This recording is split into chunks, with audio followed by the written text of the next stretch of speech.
Calling to order after a slow start due to IT glitches. Welcome to the Stream 10 hearing of the Wellington District Plan. I'm Trevor Robinson, the Chair. I'm accompanied by Commissioners Black, Schofield and Lutz. On this occasion, we have our reporting officer, Mr. Searle, present in person. Some preliminary issues. I note conflicts of my colleagues. They've recused themselves, so that's Commissioner Schofield has recused himself in relation to the designations of Transpower and the Department of Corrections. Commissioner Black has recused herself from the council designation.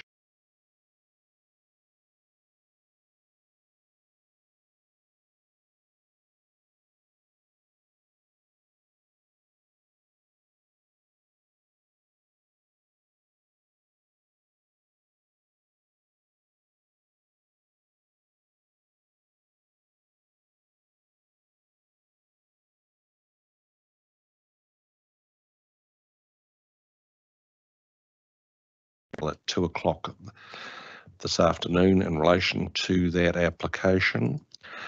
They've suggested either a staggered process post-hearing or defer the designation to the wrap-up hearing. My proposed plan of action is we're going to get as far as we can with the KiwiRail designation. So we're going to hear from Mr. Searle and tomorrow from Council for the council on their view of the matter. We'll talk to KiwiRail about whether Ms. Grinland and Hancock can join us to provide what input she can at this point. I think the essence is I'm not minded to defer it entirely. I want to get as far as we can during the hearing so we have the best understanding that we can get, particularly if it's going to be followed by effectively an exchange of written material that the panel has to absorb.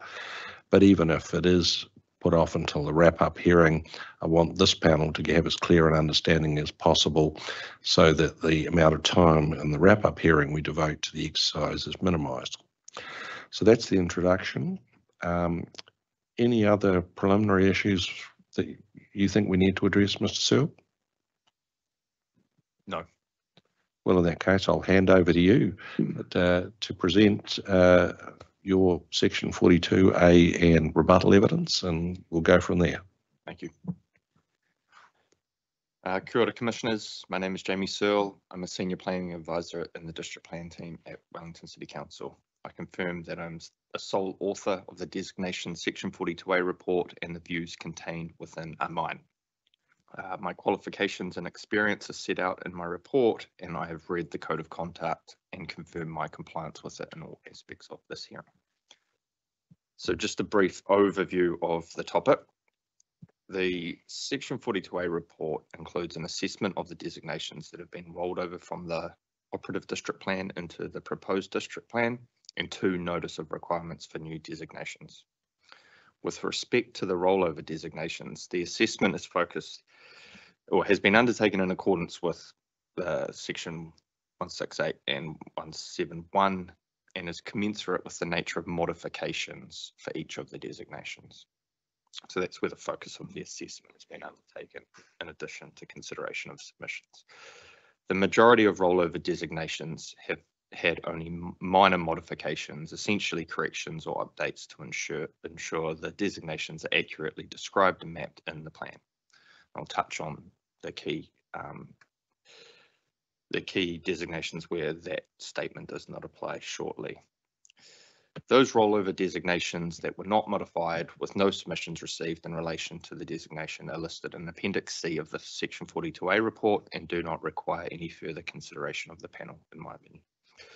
With respect to the rollover designations, Council's pre-notification consultation process with requiring authorities was twofold. As an initial round of consultation with requiring authorities, those designations to be rolled over as part of the new plan review were reformatted in accordance with national planning standards and also included modifications sought by requiring authorities at that time, and those were all incorporated into a draft district plan. So following this, the proposed district plan incorporated an additional round of changes sought by requiring authorities in response to Council's formal notice under Clause 4 of the RMA. So some requiring authorities simply said that was fine, you've incorporated everything we sought earlier, and others essentially sought some more modification to that, be it minor or not, and those were then captured in the notified PDP. So the GHD report, which I've referenced in my Section 42A report and is available on Council's District Plan Review webpage, provides a record of this latter stage of the formal consultation, so the formal Clause 4 consultation. So I guess the Section 42A, in terms of my role, I've tried to reconcile both stages of that and capture all those modifications and then summarize that in a table in the Section 42A report that precedes the assessment fee of the designations. So we can go through those as needed, but what I'll do is I'll just focus on some of the key matters and key recommendations of my report now, unless you've got any questions on that first part. I don't, but ask my colleagues. Think, answer, keep going. Great. So first turning to KiwiRail. So KRH1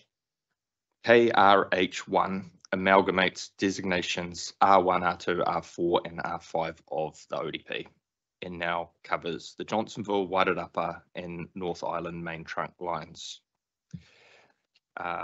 During the preparation of the Section 42A report, identified a matter that seemingly had previously been overlooked, which involved a change to the ODP designation mapping to now include the properties above the underground tunnels in the PDP mapping of the designation.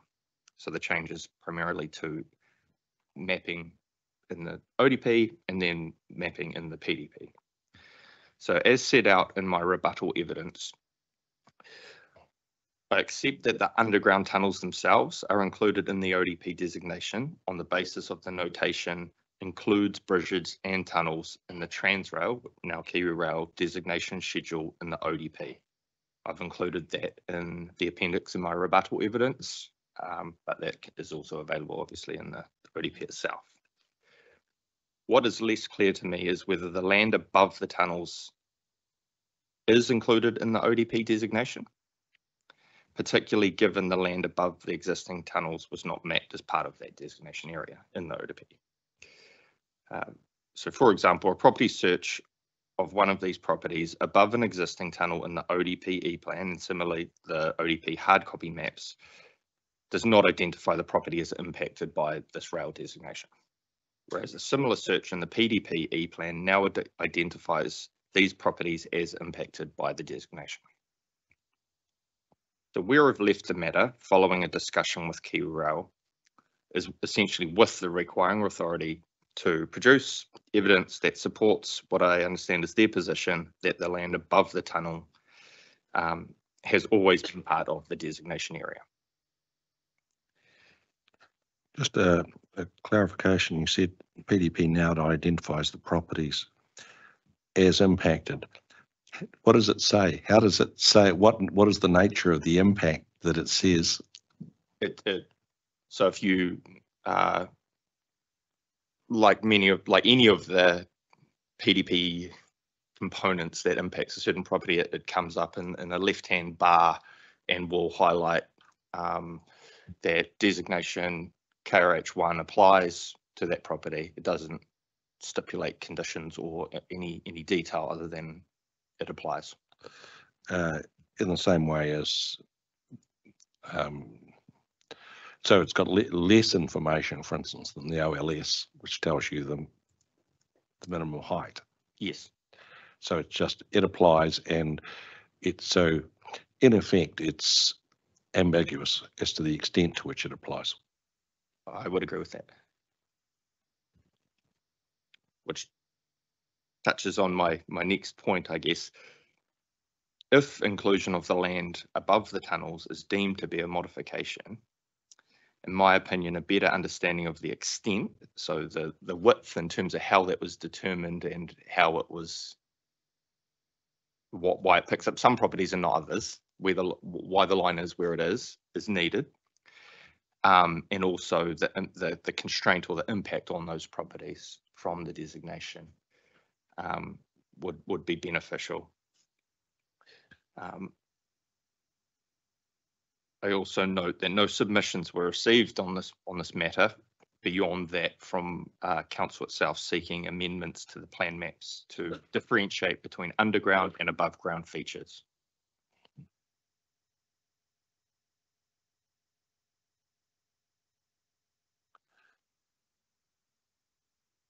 Would you like to ask questions as I go through these key designations? No, I think we'll deal with them on a designation by designation. Let's pick this up as your summary of the position, and we'll go and we'll come back to it.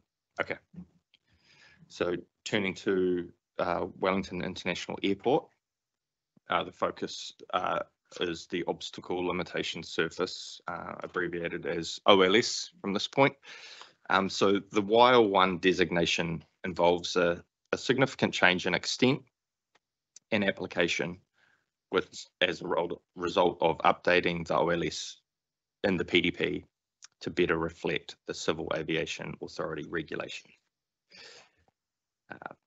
Prior to the evidence lodged on behalf of the airport, I found it difficult to understand the extent of change and the potential impact on property owners and development as a whole. But as discussed in my rebuttal evidence, Mr. Thurston's evidence helpfully illustrates this change, particularly the change in height, which you can see in some of the cross-section diagrams that he's included.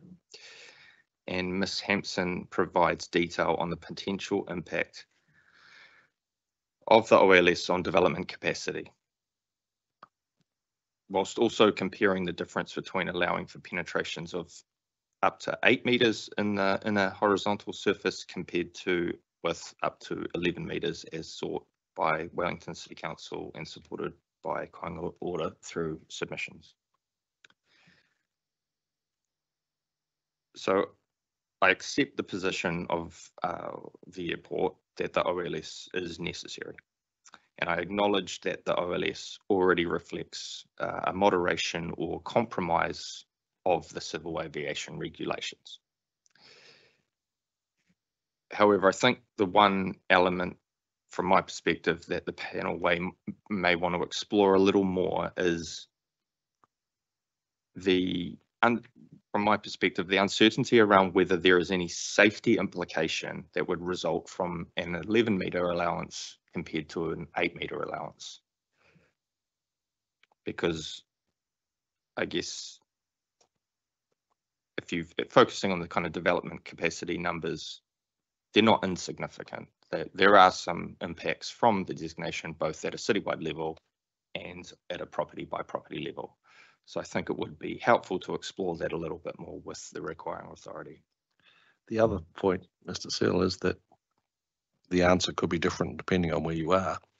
I could imagine that the airport will be particularly concerned about anything in effect next to or between the Miramar Ridge on one side and the ridge above Kilbirnie, Mount Vic on the other, and less concerned from a safety perspective once you get beyond those ridge lines. Yeah, quite possibly. I guess in really simple terms, is that 3 meters meaningful? Is that going to actually potentially result in a safety issue? And if the answer from the requiring authority is absolutely yes, there is a potential, then I think that's helpful, but I don't think that's explicit in the evidence to date. On that point, are you saying that the evidence produced by the airport in response hasn't satisfied your query or your question on that? Not on that point, no. Right. I think maybe for Mr. Thurston to elaborate a little more on that. Posing a hypothetical, like obviously Weil asserts that it's a safety issue. If we found that not to be made out, their fallback position is these are the rules that they have to live under. They don't set the rules, they're set for it. The rules are the rules are the rules. End of story. What would your attitude then be? Do you think that the need to comply with the international aviation rules is enough on its own? And to minimise any non-compliance that's necessary because of topographical and existing buildings? I think it's a very, very strong argument for the need for the OLS.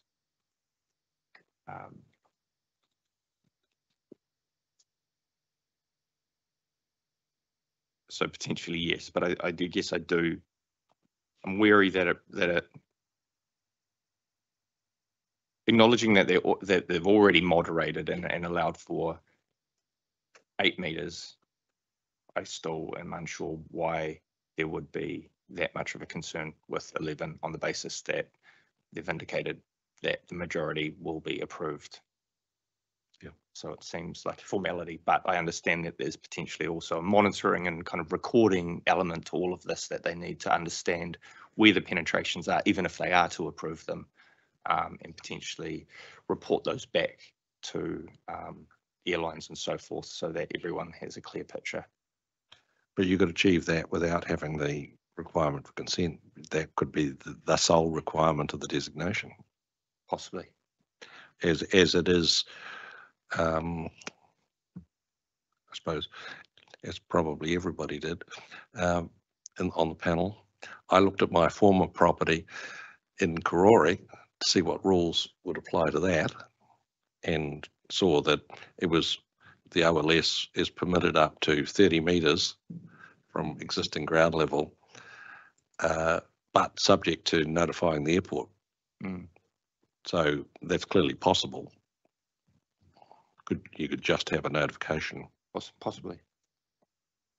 These are all questions we'll need to discuss with the airport team.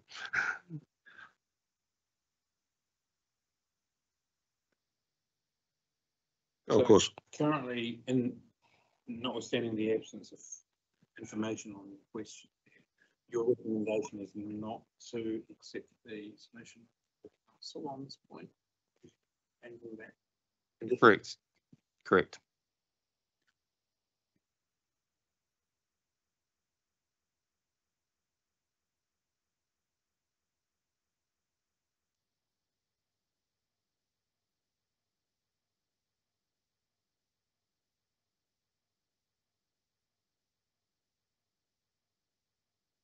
Okay, moving on to the Airways Corporation of New Zealand designation.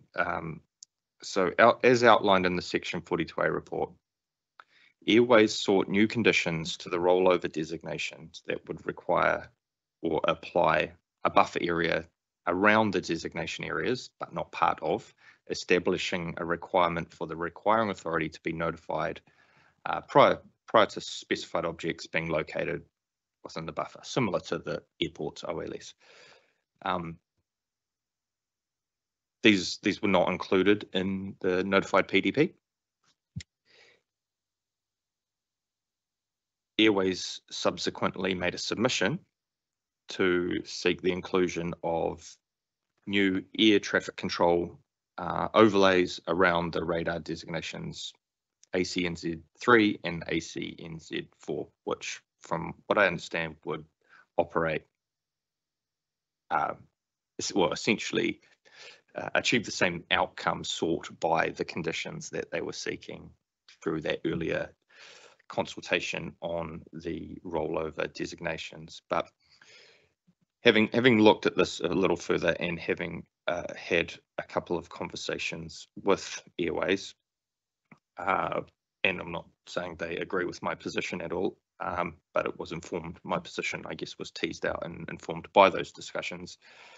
In my view, it would be more appropriate for Airways to lodge new or variations to their existing designations to formally extend those designation areas, should they wish those to have conditions that apply or to achieve the outcome that they're seeking. So that's where I've left that matter. So essentially my recommendation is to retain the designation areas as notified and not apply conditions and not include additional kind of non-statutory overlays in the plan. So any questions on that? I'll come back to that. What are they, I mean, it talks, and they talk about what they want, enabling a conversation around it. I'm not quite sure what that is. What would there be to discuss that? Because that's really, they're saying, I guess, that they would adjust their technology if they knew something was happening. I'm not quite sure. It was unclear to me as well, but I think if we just compare it to broadly to the airport OLS, they weren't looking. My understanding is that they weren't looking for an approval process per se, where they might say no. It's more that they just needed to know what penetrations were occurring so they could build that into their systems. In the same way as we talked about the OLS, Yes. it has a notification requirement below the minimum. It just seems that Similar outcomes sought. Yeah. Yes. just seems to be needs to be developed further. That was Make it clear is what you're saying. Yes. Yeah. And it should go through A process. clearer and go through a formal process should they want to actually impose conditions Sure. And as that, part of a designation beyond the yeah. current designation area. So when you were talking to them subsequent to their submission, did they say that they would do that? I mean, I guess it's up to them what they do. They're obviously not presenting evidence here, so. Yeah, there was a little back and forth around kind of understanding the background and what was actually sought. But I guess my final position was in the Section 42A report, and I haven't heard anything or had conversations post that. Okay, thank you.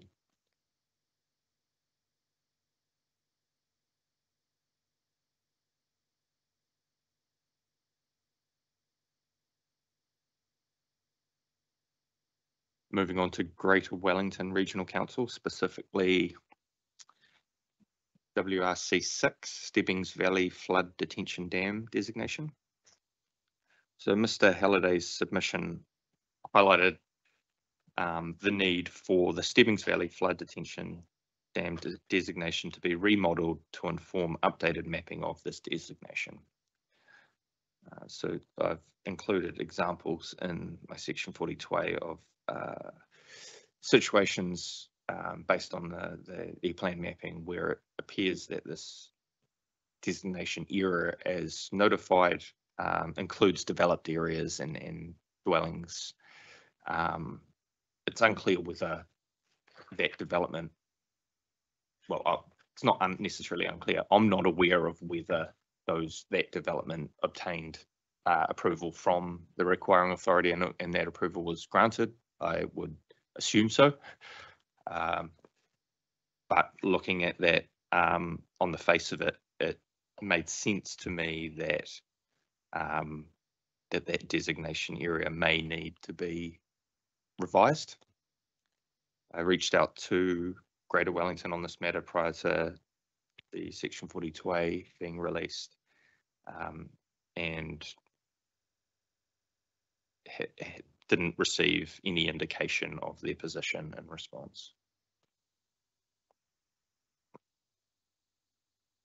So I Well, guess having picking- given, Picking that up, Mr. Searle, so you have a view that Mr. Halliday's submission is well founded. You got nothing back from GWRC. Are you recommending we amend the maps? I'm not recommending that or that the panel amend the maps themselves. I don't think you have the information you need to make that recommendation back to them. What I'm proposing is, well, I guess I was hoping to hear from the requiring authority on the matter, which would have made things slightly easier, but maybe a recommendation back to the requiring authority that work is done. From a procedural perspective, I was might going need to take ask you advice that. on how that works. Given the deafening silence to your source to information, is it likely that our recommendation, if it's not accompanied by, in effect, a change, like, because this is we would like you to do this, if it's not accompanied by a recommendation to actually amend the maps, is similarly likely to be ignored? And that maybe the only way to attract the regional council's attention and get them to think about it is to recommend that the maps be changed, because they'll either agree or they won't. It's still their decision. Yeah, I mean, I guess it's whether it's a recommendation simply that the maps are changed, or whether some form of method or is stipulated, and maybe it might be helpful to hear from Mr. Halliday on this. But He's scheduled to speak, isn't he? I believe so, yes. Okay, well, there's his submission talks to, I believe, an existing easement on properties and a 92-metre contour from memory, which I assume is the basis of that modelling and mapping. I guess I also acknowledge that the report itself was developed over a matter of a few weeks. There was limited time to reach out to requiring authorities, so it might be that in this case the requiring authority, much like KiwiRail, are receptive to helping work through the issues with that, but that they just haven't had the time yet.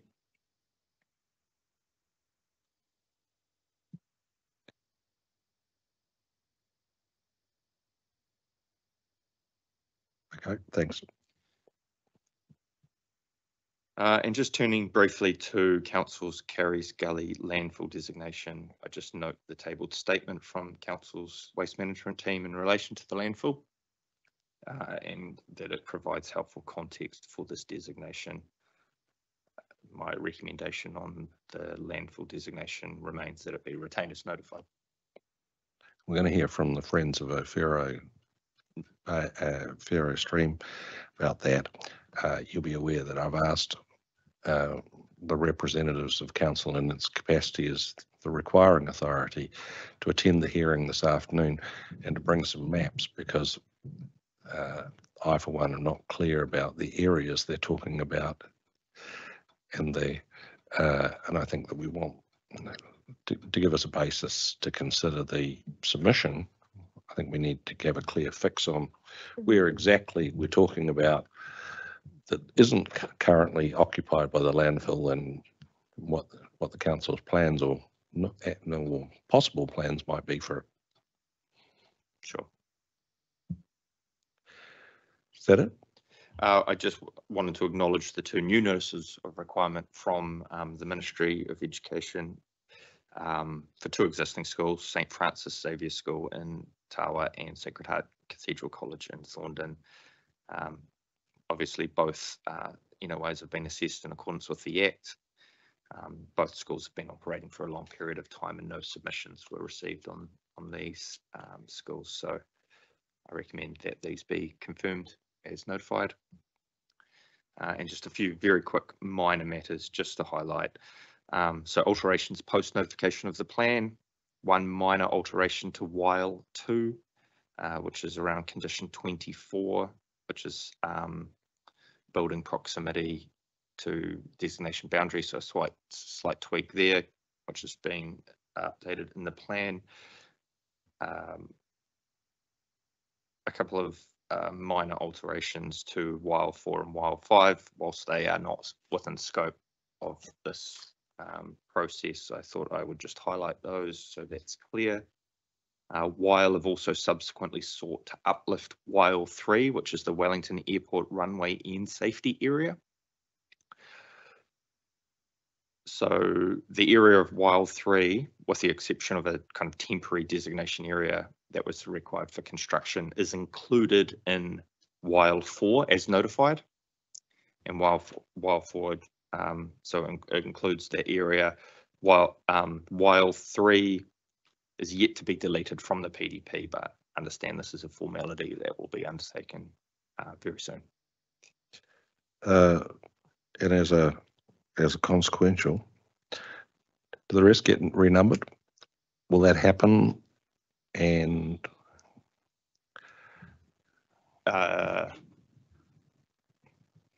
it can happen.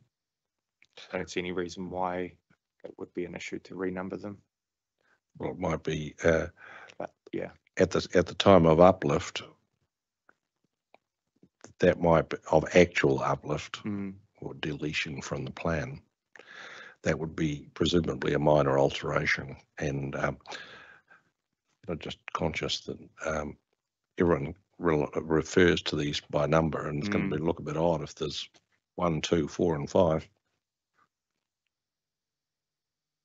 and it's going to raise questions in the future, and sort of what happened to 3, et cetera, et cetera, et cetera, et cetera.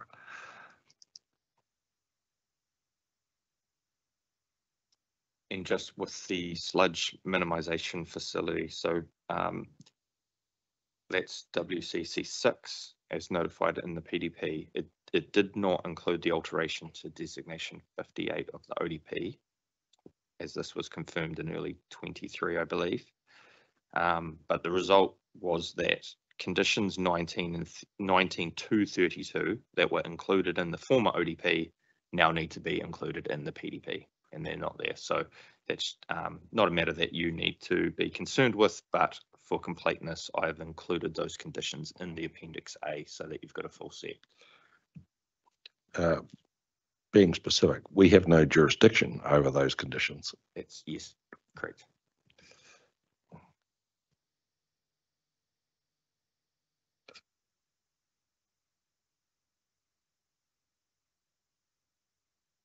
That concludes my overview. Thank you.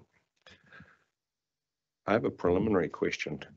Like what I intend to do is take these designations, designation by in your report, designation by designation. We've already picked up, as you in your introductory review, probably a number of questions that we had. So hopefully that if you think you've already answered it, then tell us. But in terms of the statutory principles we're applying, you talked about the process and that if there's no amendment and no submission, it goes through on the nod. We have no jurisdiction over it.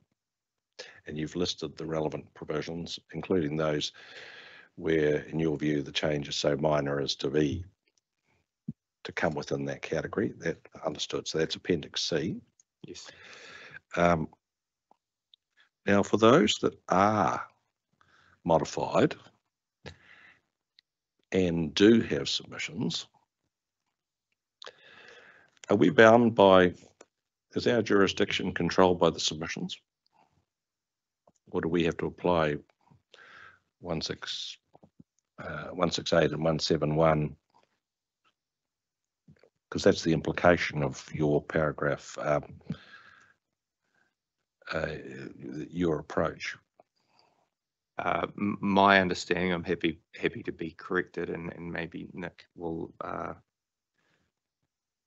talk to this, but my understanding is that you're not bound by the submission scope on those, and that you can consider those effects under those sections of the Act. Yeah, that's my understanding too. But I thought I'd better get it on the record. And I guess on that point, my focus in terms of my assessment of effect has been of the modification, as opposed to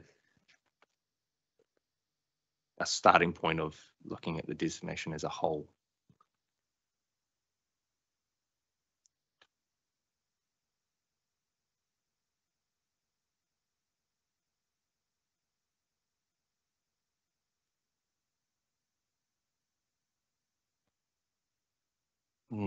Okay, and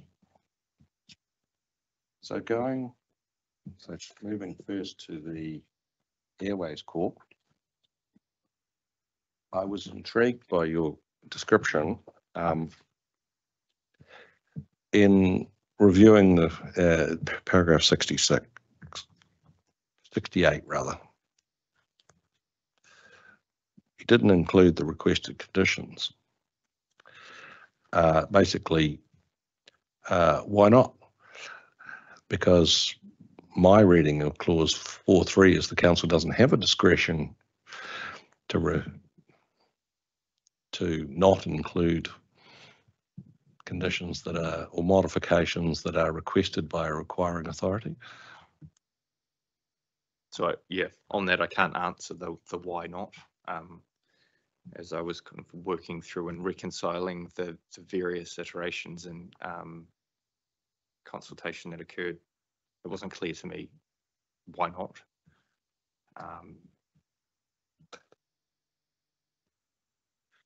So should our mental starting point be that they're in there and whether they should stay there, rather than whether Airways Corporation has made a case for inserting them? Sort of like, this is like a burden of proof type scenario. Should the assumed status quo be there are those conditions and whether they should stay there, or the reverse? I would say the reverse, on the basis that including those conditions within the designation schedule would be arguably unlawful because they apply outside of the designation area, unless there's an inference that the designation area should also extend. Have you thought about the notification that Airways Corporation, because that was where I went. I read the GHD report and thought, did they clearly applied their mind that they wanted this buffer. They don't appear to have asked to extend the designation area. Is that the crunch point? I agree. And that essentially is where I get to in terms of my recommendation.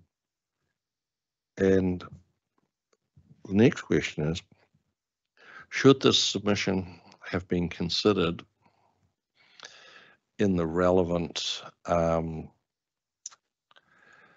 probably IPI streams as an amendment to the zone rules?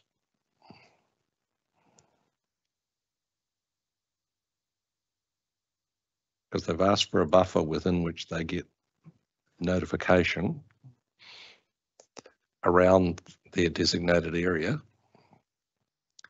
So it's a residential area, like the Hawkins Hill one is. And that's the whole point. They're concerned about residential development in their area. Should that have been considered in stream 2?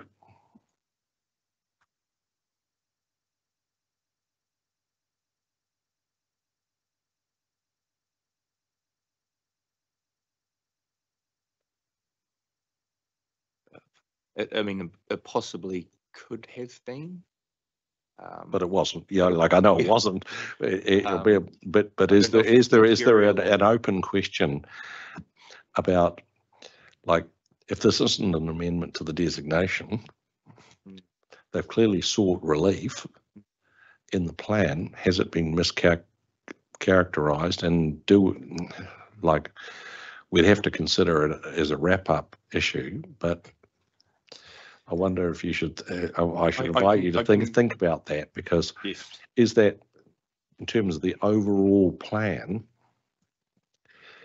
that wouldn't, because they're not seeking an approval function, as you said, it's clearly not, like, whatever we think about the OLS, what ACNZ are doing is clearly not a qualifying matter.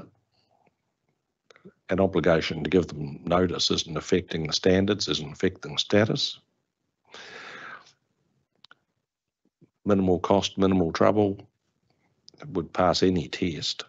But the question is this an outstanding submission that needs to be pulled into the wrap-up that hasn't been considered to date? That's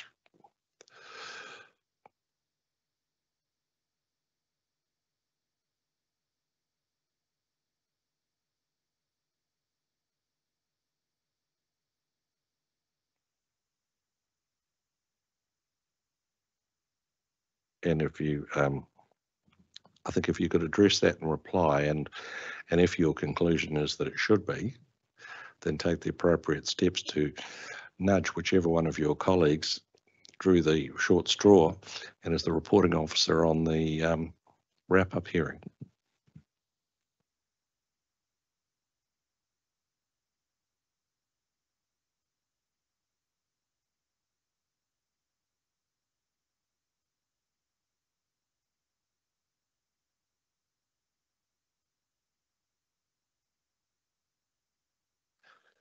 But going back to designation, your reasoning in effect is that the designation can't impose conditions outside their area of designation. Correct. End of story.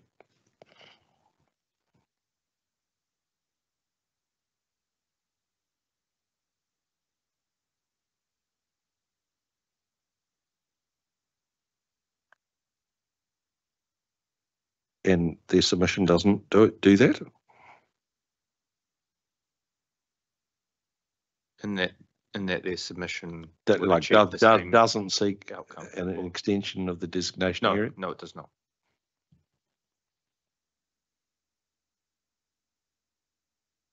Well, that's all I had on the ACNZ. Any other questions? No, I don't.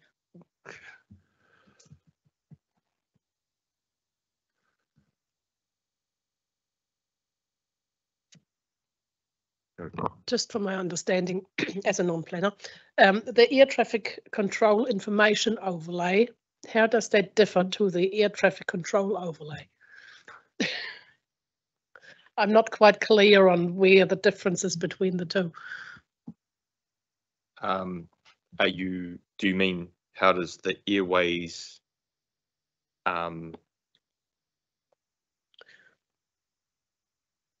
They have two different submissions. One is actually to include to add the air traffic control overlay. And in your paragraph 71, yes. In your paragraph 72, it's the air traffic control information overlay. It has both a 500-meter radius. I'm not quite sure where the difference is. Is that just an error in the names, or It could be. I can't answer that question specifically as to whether there is any technical difference between the two. I suspect they are the same thing. Okay. And it's just either within the submission or summary of submission, a word has been It's been added. Okay. Yeah. That's all I needed to know. Thank you. Okay. Up to chorus.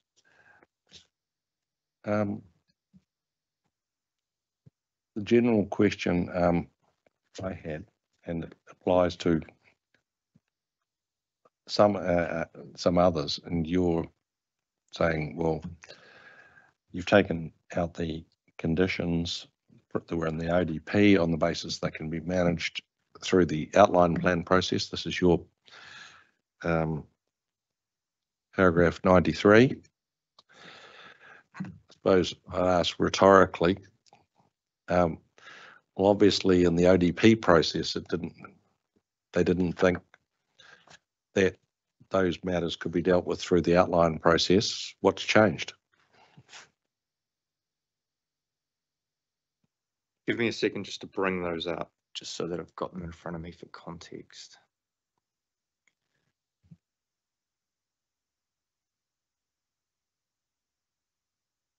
I might need a little more than a second, but if you bear with me, sorry.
So in this specific case,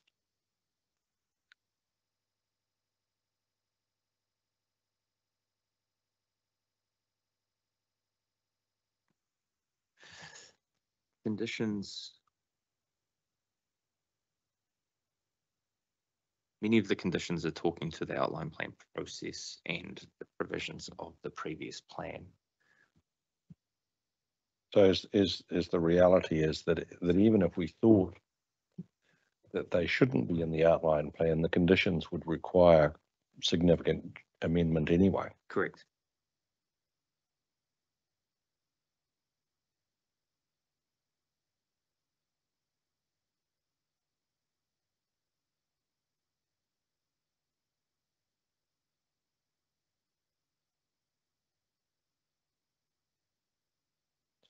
So you come back to my rhetorical question, like accepting that they'd have to be amended, but is the substance, the ODP, the premise of the ODP was that controls, for instance, on area, diameter and height of antenna in relation to existing buildings should be in designation conditions. You're saying, well, they don't need to be. So my question is, well, what's changed? Why do we think that, because the process hasn't changed, obviously, between designation and outline plan.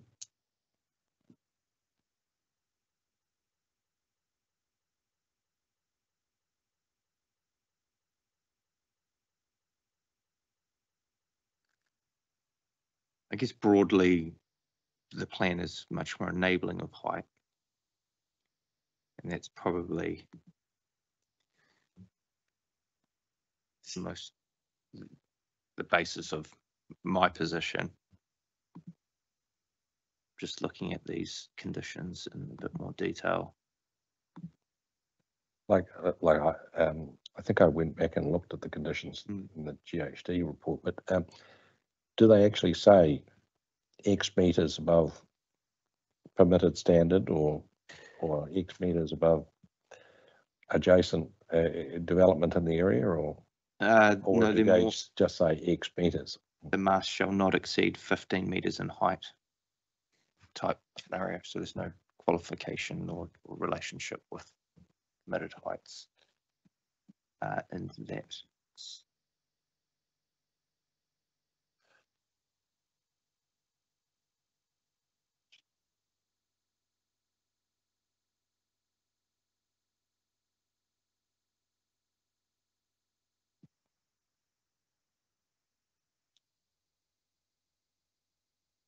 Okay, that's probably as far as we can take it.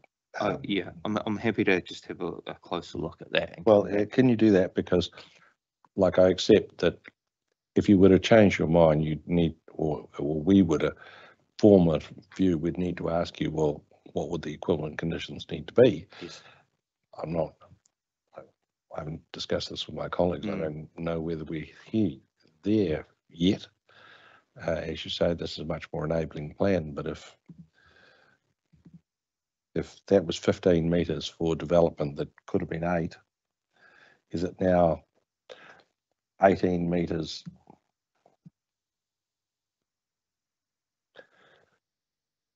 in MRZ or 22 metres in the high plane, i.e. 6 metres above permitted height wherever you are? Because my understanding is that that's the issue that the telcos are concerned about. Mm. They need line of sight over the top of anything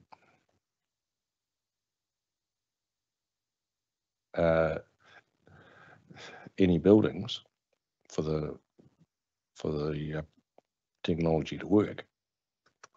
They need another mast somewhere. Mm. So yeah. So if you could think about that. Yes. Go for it. In relation to that, one of the things that I found difficult to understand was they are asking for removal of conditions. There is no redlining of those conditions in the Appendix A. One has to go back, as the chair said, to the GDH report to understand what are the conditions that they actually don't want in the PDB. Mm. Is there a requirement, just as a technical thing, to have those conditions in the Appendix A redlined to be taken out? Because Well, was it notified without the conditions? Correct. That was the answer. yeah, Mm. but if it was notified without the conditions, then the removal of the conditions is a moot point, isn't it? Well, If it wasn't there, then there is nothing to remove. it's whether they should go back in, Mm. and which is like when I started. Sure. My question, so what's the status? Well, no, Yeah. for the previous question about the ACNZ, the status quo here is there are no conditions, and the Yeah. question is whether they should go back in. Back in. Yep. Thanks. And your view is no, but you'll think about it. Yes. Understand? Any other questions on Florence? No,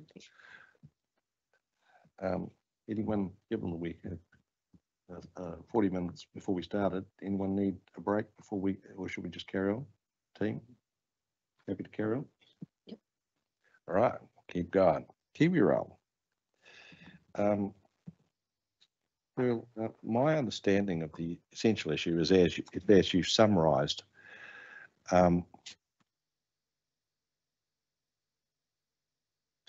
the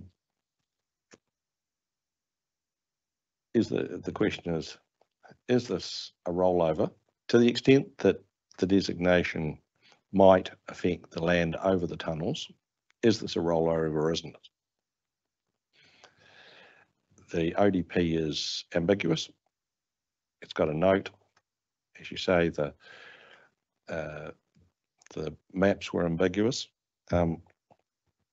Well, I'm not sure the maps themselves are ambiguous because they didn't apply to those properties.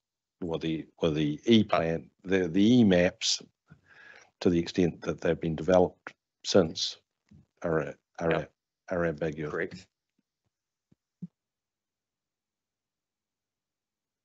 And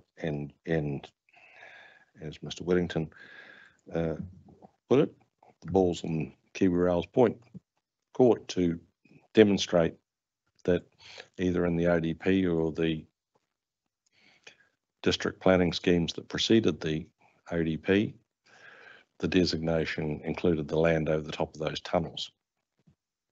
Yes. I think they need to go back to 1885 as the council's memorandum, because I don't think the district planning schemes went back that far. Yeah, I agree. And just on that point, I guess I don't know if it was if there's a degree of misunderstanding there or not, but I guess I was never challenging that those tunnels were whether they were legally established or not. It was more around the properties above them and whether they were included in the designation simply. So there may be other mechanisms beyond the designation that start to require those property owners consulting or engaging with KiwiRail beyond the designation process. Like KiwiRail may have flaws in their property portfolio, but that isn't our issue or your issue. That's something they have to sort out with the overlying landowners. The issue is whether the land is designated, which they could, and it could be designated whether or not they have a property right, effectively. Yeah. So that's just a problem that KiwiRail will have to address independently of this. So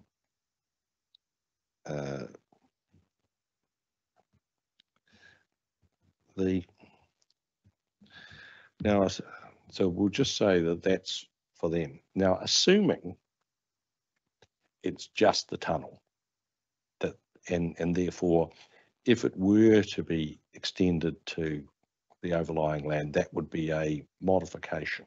Let's just operate on that assumption. How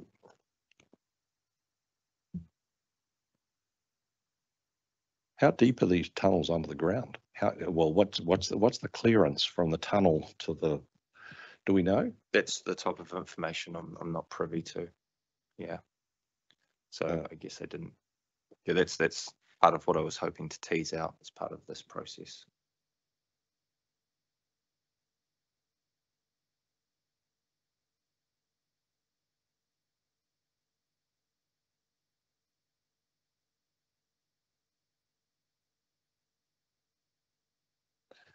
Right. So you probably don't know the second question is, well, presumably, well, what conditions might there need to be to control the designation if it's being extended to the overlying land? Yeah, yeah, you're right. I don't know the answer to that, but I had the very same question. Did you have in mind a possible condition that could be applied to land? I don't at this stage. No.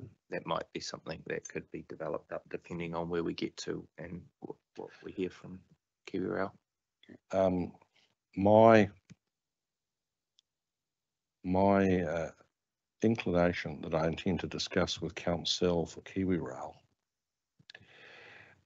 is to go on this and say, well, can they establish it's already designated? That's one thing. And if not, to ask you and Ms. Grin Hancock to conference on possible conditions. Like they need to come up with some source data, as you say. How deep are they? Because if they're 100 meters under the ground, that's quite a bit different than if they were 5. Because they were 5 metres under the ground, I think the overlying landowners would certainly know that they were there, because they'd be shaken every time a train went under them. Yeah, and it may not be whether those landowners are aware of their presence, but they may not be aware of potential implications on what they can do with their land under Yes. their designation. Yes, indeed. And that's right. Can I ask, do you know if they're on those properties limbs at all? If you were to get a limb for those, any of those properties, would that information be on that limb? I Yeah. don't know. Mm. That may be, I could follow that up. I think you'd only need to look at one. Yeah. Find one randomly and could you? I think we would be interested to know that. But From a district plan perspective, in terms of the information provided, I suspect it won't be, because the maps don't cover those properties. So there might be information included in the title, but that's almost a separate point. and okay, so that's that one. And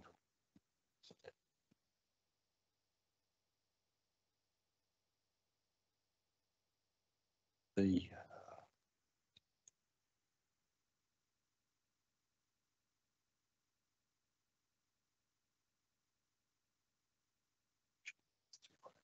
wrote anything from your rebuttal.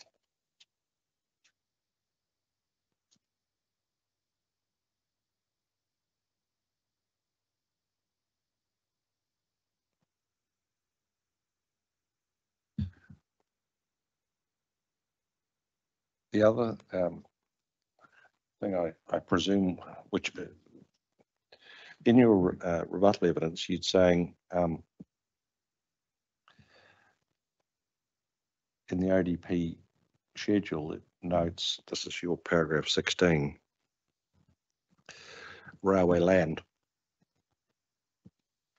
pursuant to proclamations, gazettes and statutory ownership.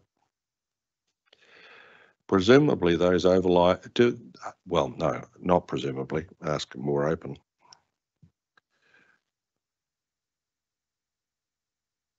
Do the houses in Wadestown that are over the top of that tunnel have a freehold title? I can't answer that question, but I can look into it.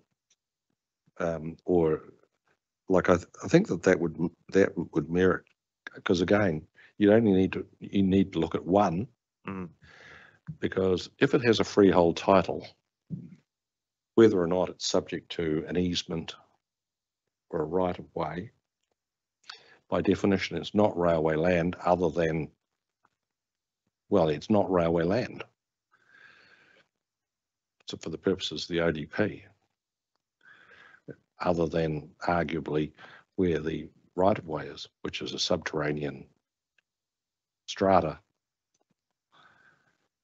depending on how what the right. But again, the CT will tell you what the right of way is, presumably, but assuming you only need to look at one of them, and I think you make the assumption, well, one's enough. If there's a hole in the designation, there's a hole in the designation. So I think that would leave that one with you.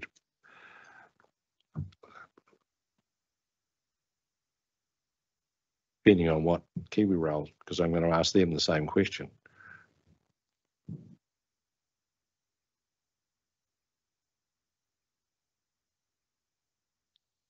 Yeah.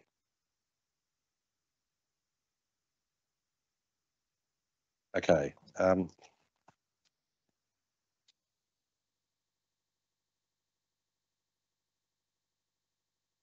So am I overstating it to say, well, either it's a simple rollover, in which case all of these issues go away, or it's a significant extension, in which case the KiwiRail case is desperately undercooked in terms of assessing? I think further assessment would be needed Yeah. Like that has pejorative overtones, but what I said, and yours is a more considered description, but we are lacking information that we need in order to make recommendations on a significant extent modification. That's my view, yes. And I sympathise with KiwiRail that this matter was only raised relatively recently, not earlier on in the process, but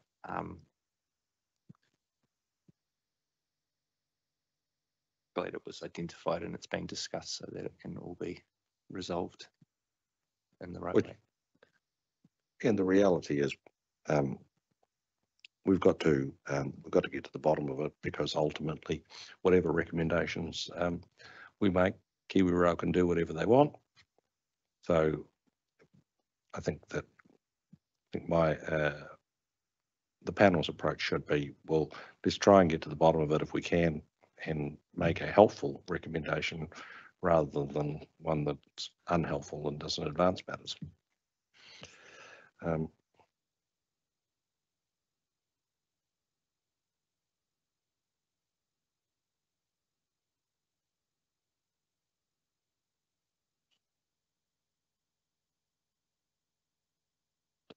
Any more on KiwiRail team? No, thanks. Well, we'll wait until 2 o'clock and go from there.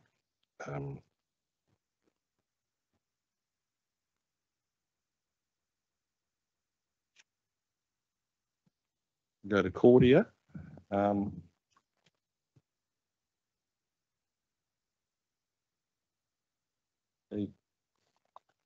Reading paragraph 1, 2, 3, the change in purpose is considered to provide greater clarity. I read the purpose and I thought, well, if that's greater clarity, what did it previously say? Because it didn't seem a facility for linking telecommunication and broadcast services and the supporting infrastructure and access. Can you? And they both say that. Can you tell me what that is? That means in plain English?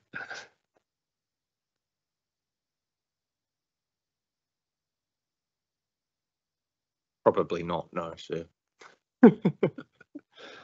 I wonder if I should leave it with you. Like, if between now and your reply, you could hustle the requiring authority to see if they can give you a clearer description of what it is they actually do.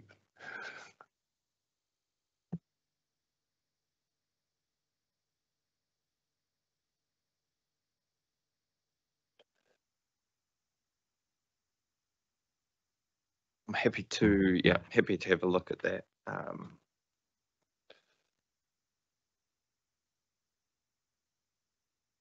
My understanding is that these designations, I'll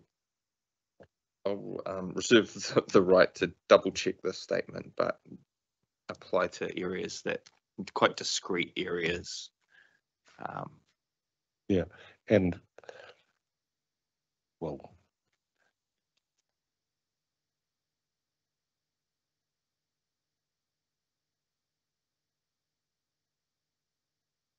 okay. Any others? Anyone else on Cordia? Med service.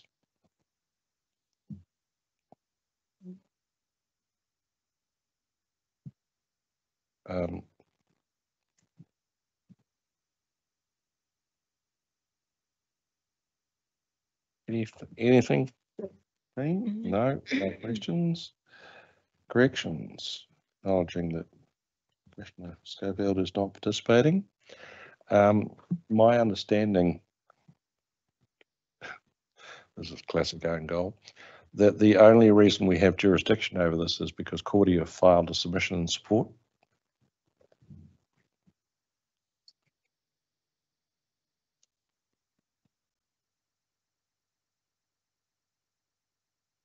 Sorry, are we talking about corrections? Corrections. Sorry, did I say Yep, Cordia? yep, sorry. Corrections. I struggled a little with how to procedurally deal with that, but took a very conservative view that if there was any submission on, then there was a submission on.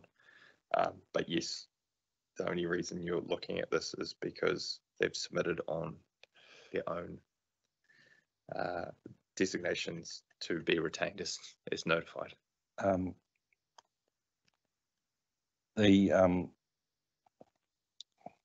Yeah, we had the same issue in Pairua where Kaingora filed submissions in support of a whole lot of designations, and which meant that the panel had to consider them. No doubt, much to the chagrin of the relevant requiring authorities. Now, courts. The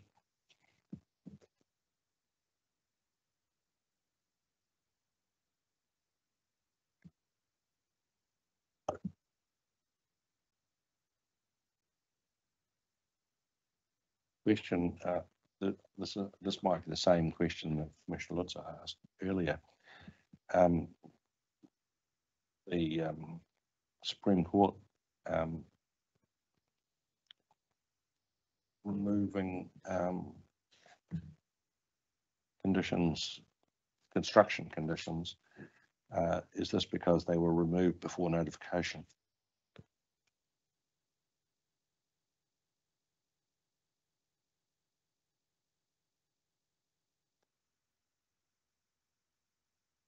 Just had to refresh my memory there.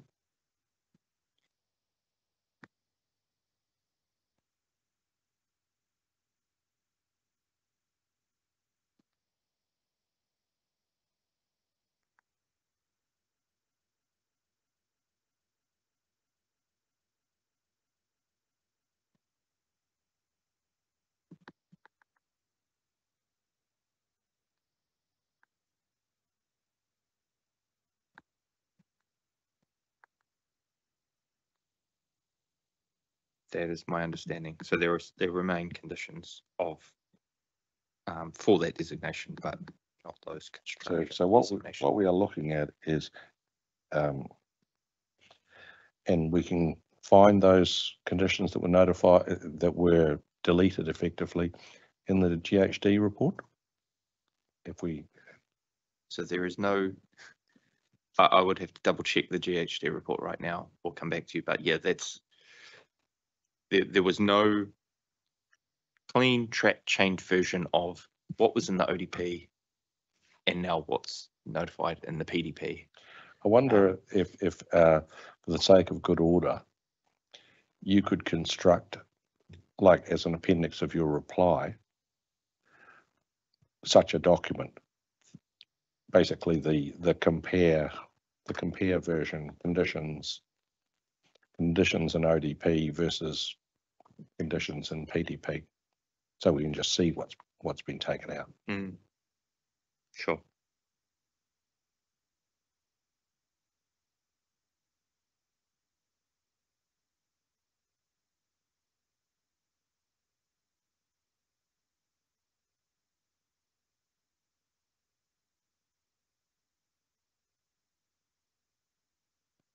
Sorry, just to confirm, so PDP is notified. Yes. Yeah. And because you recommended some condition changes. In relation to this, saying you recommended that reference to Kaumatua from 10th Trust be the relevant iwi authority, unless confirmation is received from the relevant iwi authority wish to. Who is the relevant iwi authority? The implication is that it's not necessarily Taranaki Whanui, and it might be Ngāti Toa. Is that what you're saying? Yeah, I guess I'm staying very neutral on that, but yes. Yeah. Like the 10th Trust is a Taranaki Whanui entity. They're not partners. The council recognises Taranaki Whanui and Ngāti Toa, not the Tenth. Well, that's the point. But you've gone. we more had a general. series of, like I can understand you shifting from the 10th Trust to an iwi focus. But the question is, it's quite a symbolic move to move from the 10th Trust to a position that says, well, either Taranaki Whanui or Ngāti Tawa.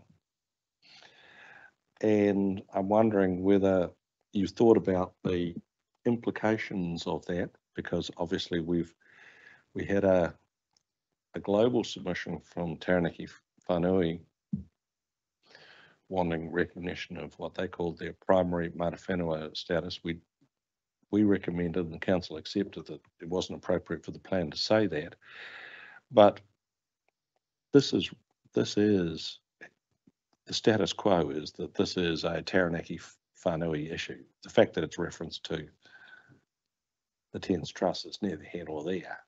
Like, that's a legal complication, but you're talking about saying, well, maybe it's not Taranaki Whanui. And I'm thinking, ooh, that's a big call. And thinking, have you considered the cultural implications of doing that?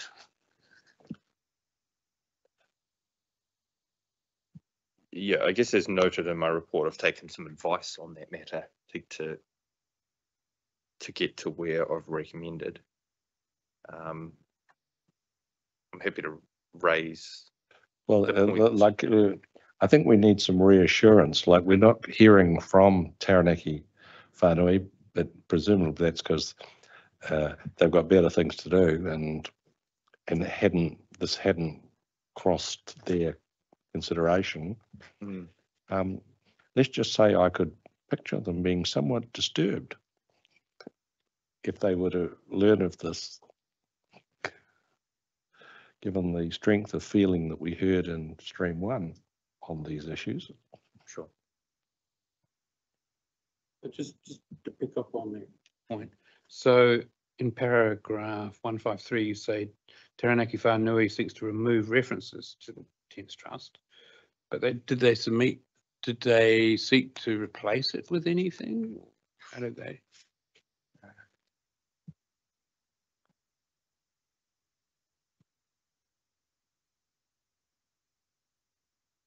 I would want to dive into the original submission, just give you a accurate, which I'm happy to do.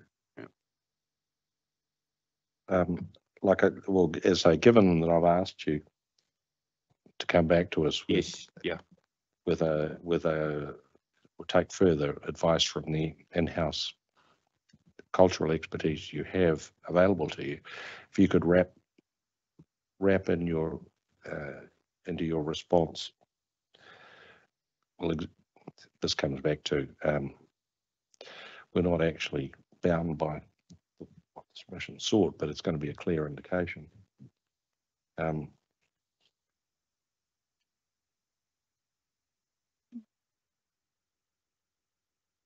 My inkling is that there wasn't a specific amendment beyond that. Otherwise, I would have included that in here. Okay. So as I think we need to ask you to check that too, but Yes.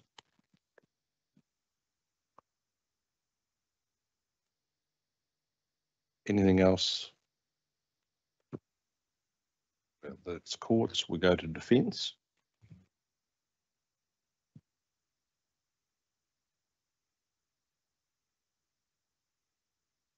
I had nothing with that. Anyone else? Yeah. All right, that was easy. Education.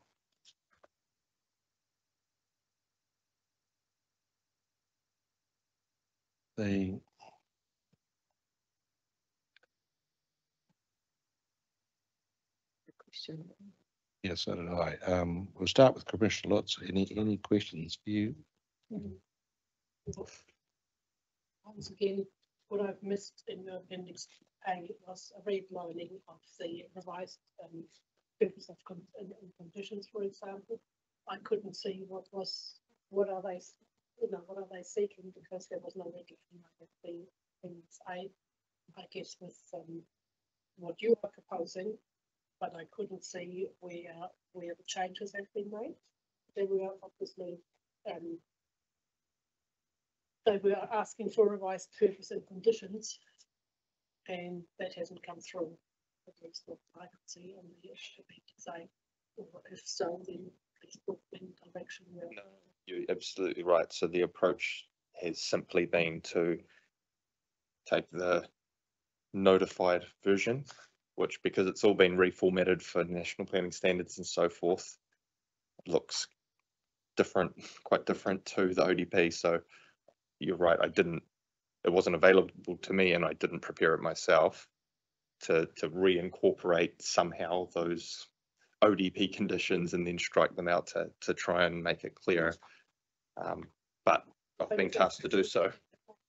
Really hard to figure out what it is that has been changed and what effect it has, if we need to go back and try to find it somewhere else.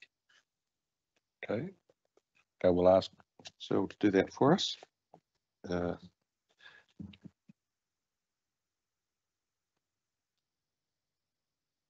Your microphone on, Mikey.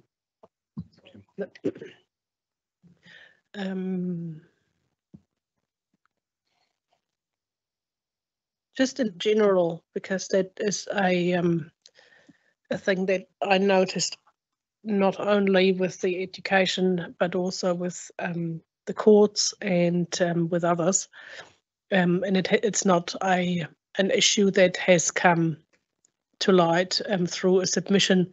It has come to light by, I think, the courts asking for changes with regards to heritage buildings. I noticed that heritage buildings are actually treated differently in for each and every designation. Was that on purpose, that they all need to be treated differently, or is that just that everybody was pushing as hard as they could and some got further and others didn't?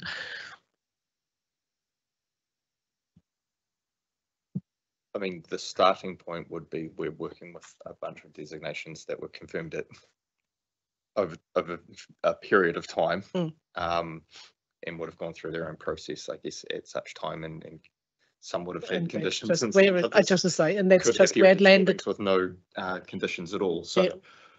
I guess from my perspective, my starting point is simply looking at what was notified, and so yes, there is an inconsistency there.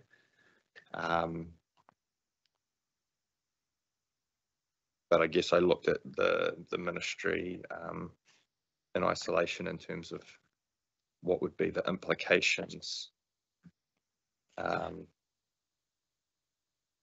removing that those references, those exclusions. Yes. In your paragraph 185.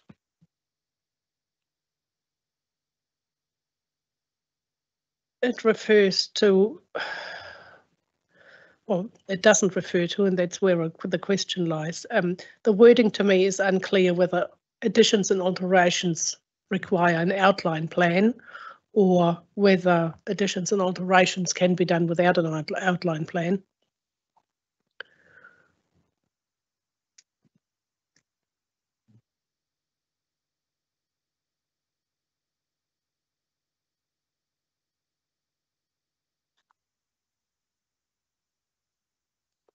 Because you're saying it could result in significant adverse effects.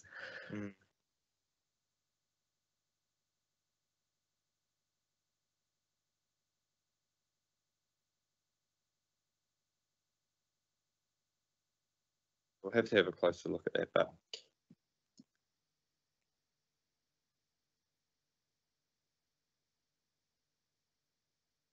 yeah, I'll have to come back to you on that one. Right, thank you.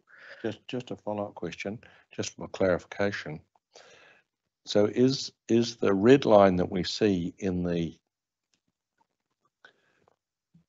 your appendix version, you putting the ODP condition back in? Essentially, yes. I'll just get there, but to double check.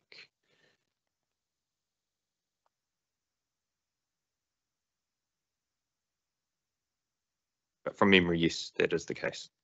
I don't know how quickly I'll find that in this version. But maybe not with, so, Correct. yeah, Could be. like the essence is clearly Correct. what's in the PDP. It may not be That's right. word for word, but not asking you to check line by line so in substance, yes, Correct. at least. Maybe yes, maybe. Sorry, Commissioner.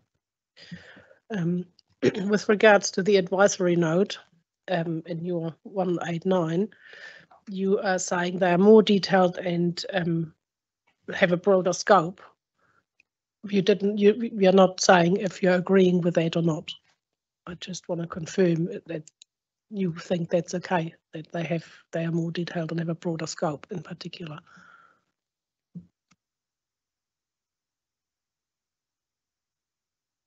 Yeah, I don't have an issue with it per se. I think the advisory note in terms of the things or activities that are included accurately capture what you would expect. What you would expect, yeah. In this day and age to happen at a school. The question I had is so like, it seemed to me to be a statement of the blindingly obvious. That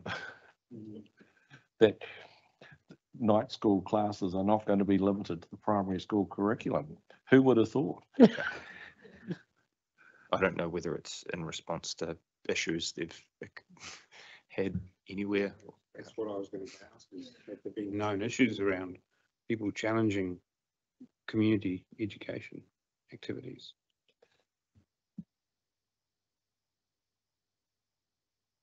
With regards to the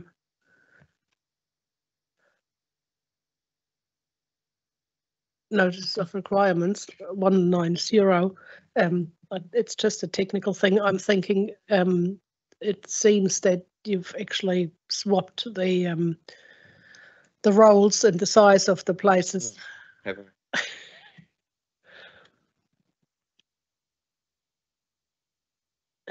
have to go back to the notice, but I'll Yeah, take you. I'm pretty Yeah. sure that there's Okay. just an oversight. It seems.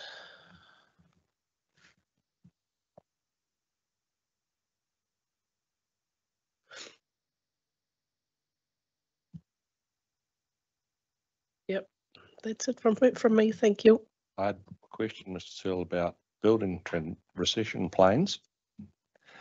You turn to those conditions, page 24 of your amended conditions. Yes, sorry. As you keep writing until you capture the last one before we go on to the next one. I know that feeling. Thanks.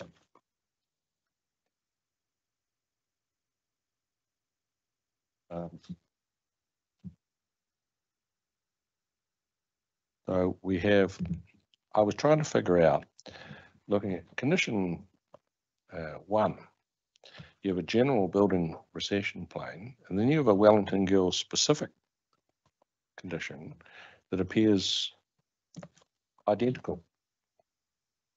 Why do we need a separate Wellington Girls submission condition?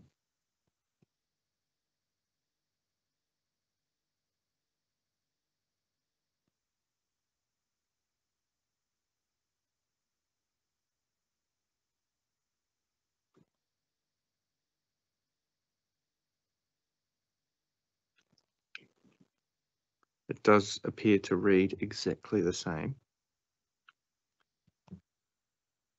Like, I suspect the answer is because they came from different designation over time, and this is the amalgamation, and Could be a tidy up just to, maybe so can I just ask you to check, can we safely put a line through the Wellington Girls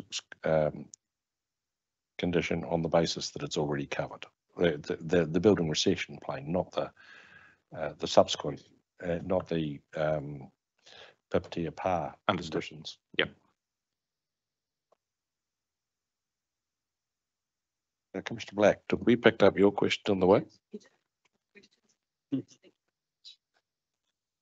yeah.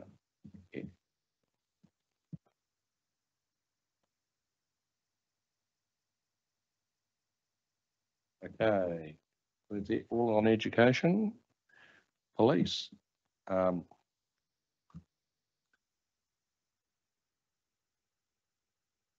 Question I had was, given rollover, no submissions, include without further formality, is this just telling us we don't have jurisdiction? Essentially, yes. No modification, no submissions. Included for completeness. For our information? Correct.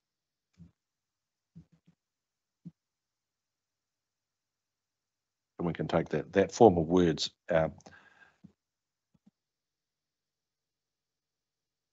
NZME is in the same category, but I noted the correspondence that they've sold the site. They no longer have financial responsibility for the designation. Is that a jurisdictional problem? Like for us to be rolling it over when they no longer have financial responsibility for it? Was that included in the GHD correspondence? I think it must have been. Like, I think I picked that up in the GHD correspondence. And they're just holding the designation, and don't think you can do that. Right. It may need an update from the requiring authority themselves in terms of what the situation is. Like I suppose the issue is maybe the answer is we have no jurisdiction to make any recommendation, but the query is this still a valid designation if they sold the site? No financial responsibility, which is I always understood was fundamental to, you can't have a designation without financial responsibility.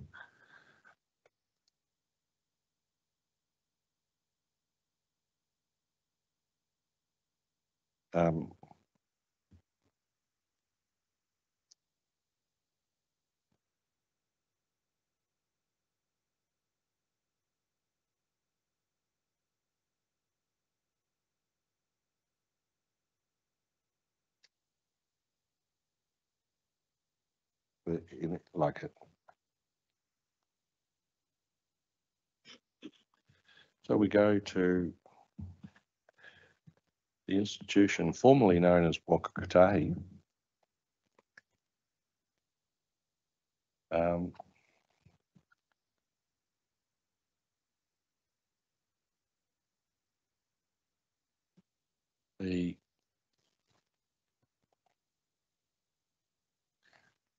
I had two issues. The first is one by clarification. Your summary at 215 and 216 is the punchline that there are no substantive changes in your opinion to the conditions.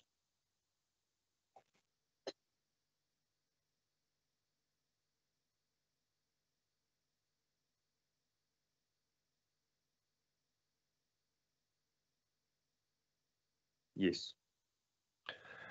And the second one is something to point out to you. If you go to page 16 of your appendix,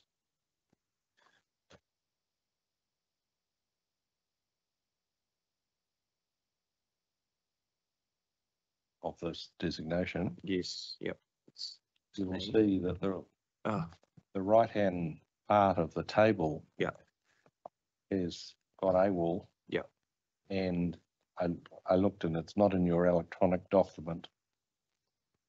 So when you give us when you give us your reply, can you give us what that table is supposed to say? Yes. Because since they're noise measurements, it's a matter of some importance. Yeah.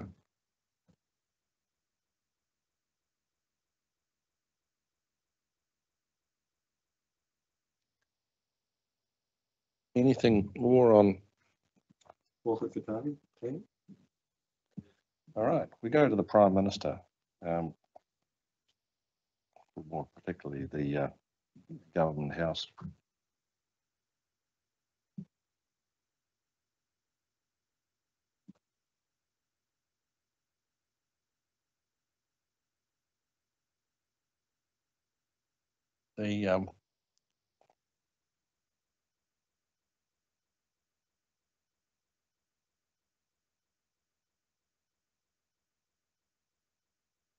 The first question is talking about the modification to the site. Mm. Future buildings, relatively small areas of vegetation, just for the clarify, were those areas of vegetation identified as an SNA in the draft district plan when there were still urban SNAs? My understanding is that they were not. Can you check that? Yes, I can double check, but yes, But it is like- definitely something I looked at. But yes, Well, if you looked at it, don't worry about it. Yeah. Well, like that's my issue. So my only doubt is that I don't have a map in front of me right now. but if you're confident you checked it, that's Yeah. good enough to I think for the present purposes.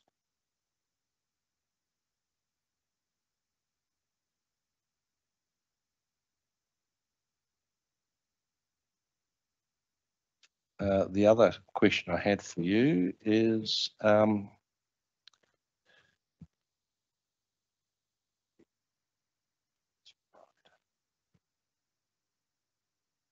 it refers to the text. Where is it?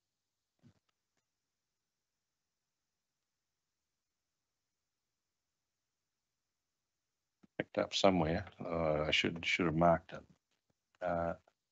Refers to Western College, where I think it should be Wellington College. The condition. Oh yes, here, C, south of the Western College. On page West 2 of Time College. Okay, I'll check that. I don't like. Pretty sure it bounds Wellington College, and I've never heard of Western College. The strange oversight. So I'll just double check. If there's The- background. Other point I had is that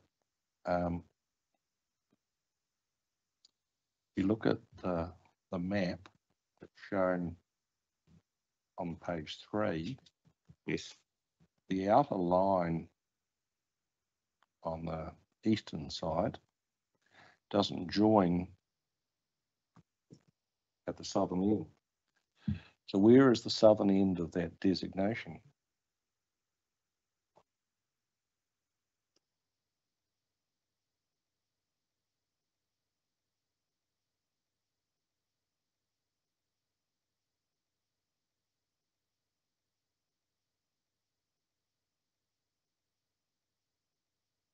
I think that might be a simple matter of just fixing that map so that it reflects the map area of the like- designation.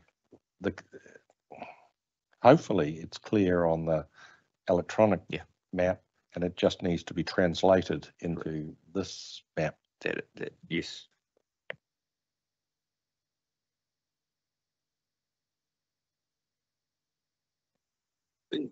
Just, I think it actually does show it, but it's hard because it's in the shadows of those trees and things. I see what you mean. Yeah, I think it's sort of lost in the shadows. Lost in, yeah, could be. Oh, yes, Lost right. in the shadows. Yeah. Sounds like a movie. We should be.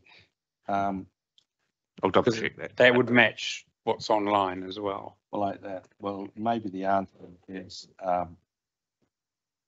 if you have the underlying map, play with colours, Mm. so you can actually see. Of this image. Yeah, just so it's clearer.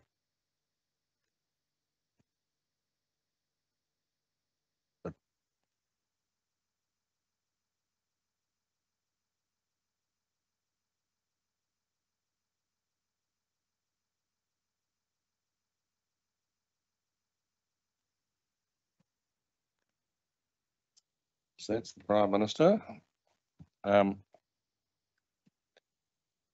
Spark.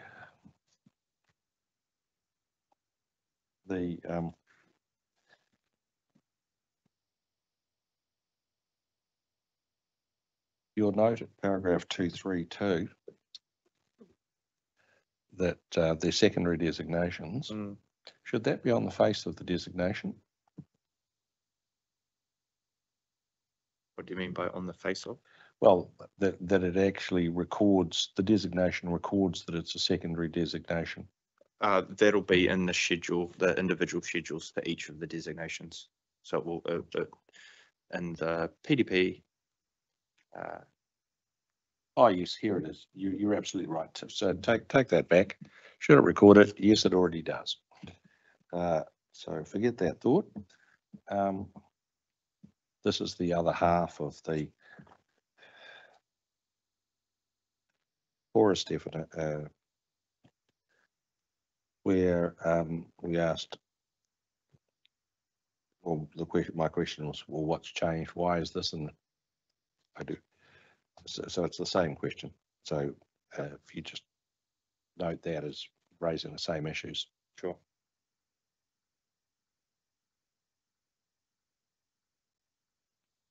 Transpower, again.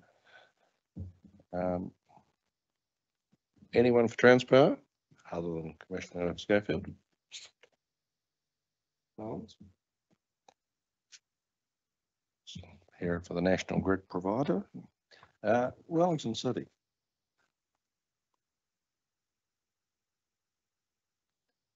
So 265 coded language, no jurisdiction. This is for our information. Correct.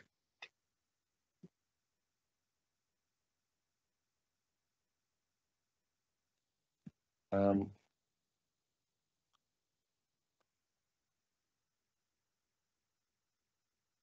you say 267 Friends of Furrow Stream seeks the extent be amended, you mean reduced? Like that's what they're talking about, isn't it? Yes. It'd be that the operational footprint is a subset.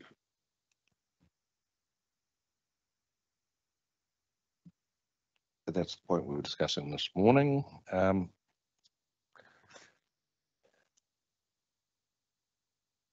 269, I noticed that a number of these proposed by Panorama Property.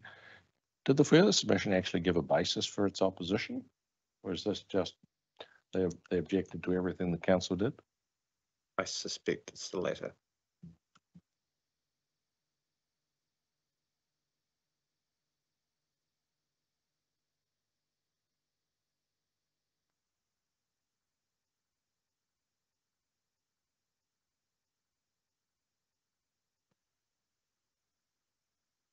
All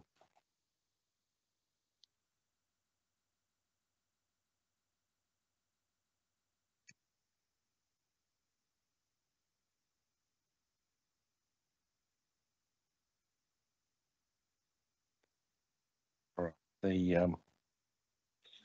279, my point, you suggest to be noted to WCC that this reference be updated. I think we need more than that. I think you need to recommend to us what is the change that we should, because of course, being a council designation, this is the exception that proves the rule, that we have power of decision, I think. Because it's not a recommendation, or it might be a recommendation to the council qua regulator. I think it is. It's not a recommendation to the requiring authority. Correct.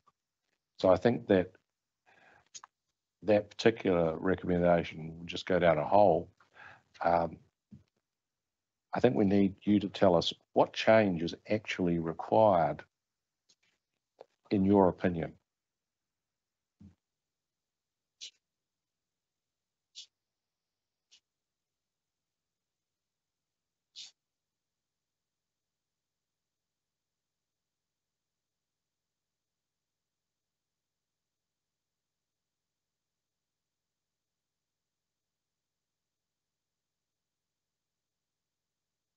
280, just as a matter of interest, what's the statutory provision that says that those things come automatically into the PDP and aren't the subject of decision? Like, I should know this, but I don't. I couldn't give you the sectional clause off the cuff. Like, I'm pretty sure you're right, but Yeah. but I don't know why. And I suppose I envisage our report will need to reference why is that.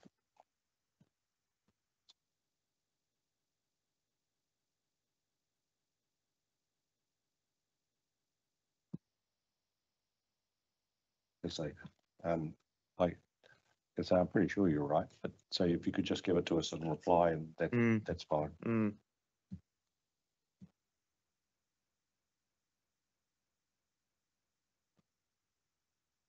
The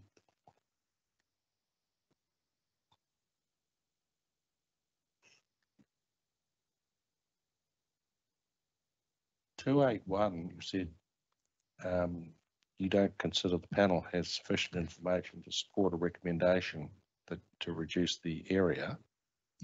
Who has the burden of proof? To be on the submitter. Well, somewhat sexist, but the old story was he who asserts must prove. That's where you're sitting. That's where I was driving that. Yes, that if the submitter could provide further information to support their position, that would be helpful to the panel.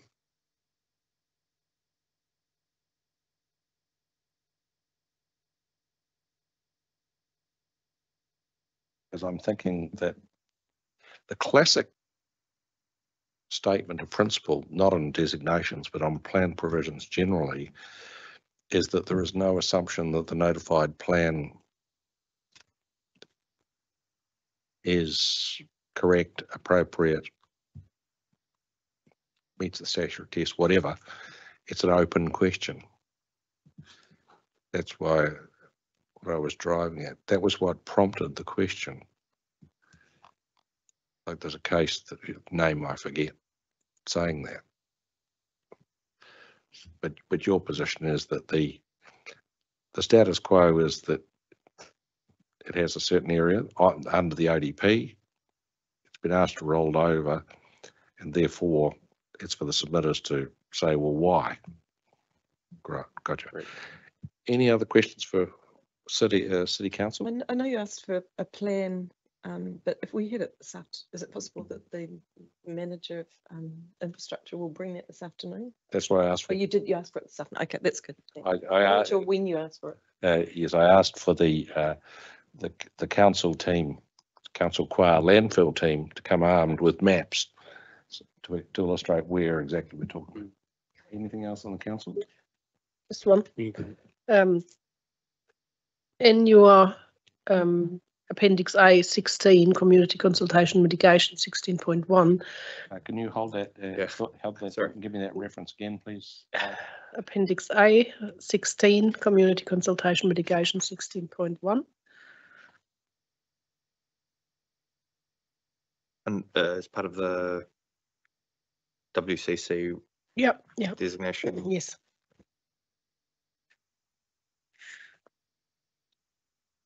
You answered. Oh.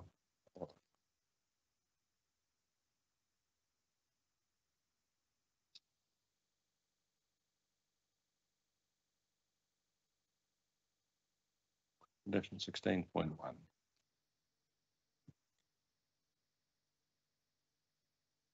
Can someone Got it? kindly give me a page number? Looks 10, I think. 10 of 45.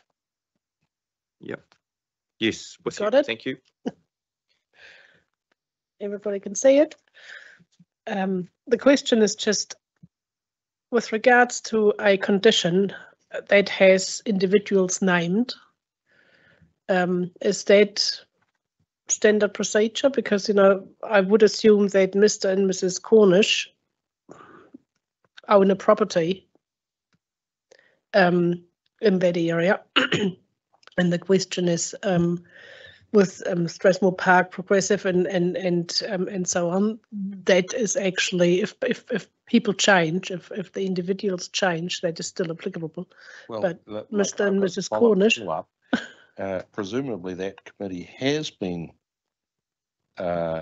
already been established, because my understanding is that the plant is well advanced, Mm. and that like you need the second part because the committee is still operating, but that opening the establishment, basically the committee that that has been established needs to continue. That's what the condition should say, So Mm. rather than talk about its establishment. but also possibly the removal of individual names, because if the, Solve that problem as which, well. yeah, Mm.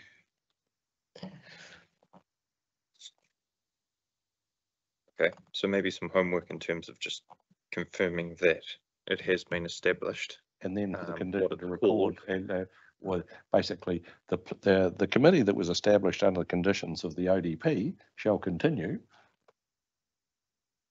Make it future-proof, basically. Yeah. Yeah. Yep. As it changes.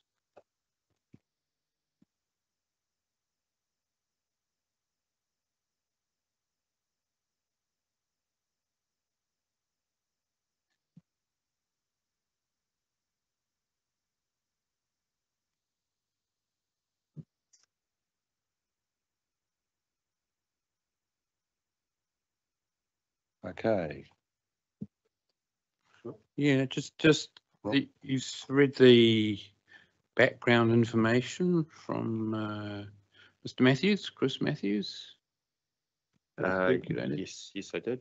I'm I'm not quite sure how to respond to this because it's sort of background information. Is there anything in there that you want to flag to the panel in terms of your recommendations or anything? No, I mean, it hasn't changed my position Mm. at all. I think it's simply helpful to the panel to provide a kind of factual basis, and may help prompt some questions, I guess, to either the Friends group or the requiring authority themselves. Okay. Wellington Electricity. Any questions, team? Yep. We'll have a 5-minute break. Back at 10 to 12.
Okay. No? Oh, well, we're up to Wellington Airport.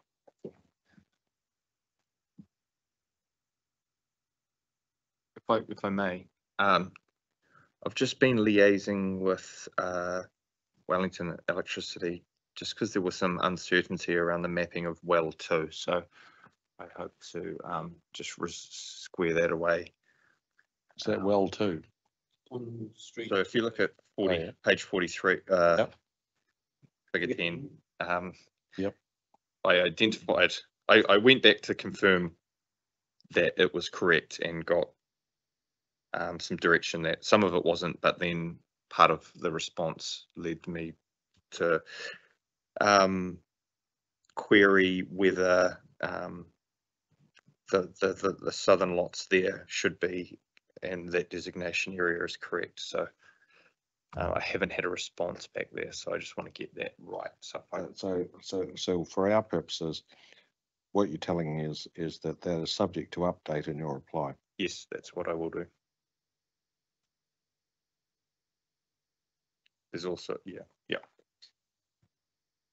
cover that off.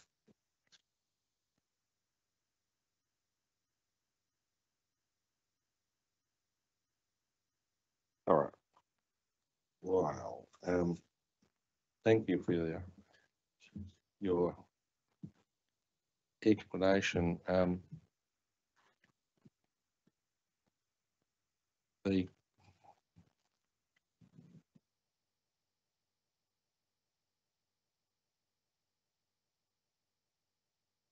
presumably on the question of whether the designation is qualifying matter, you defer to Mr. Whittington. Let him run that. Correct.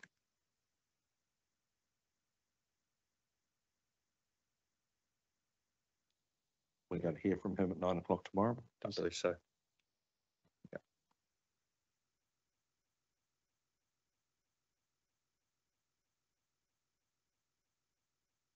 And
yes,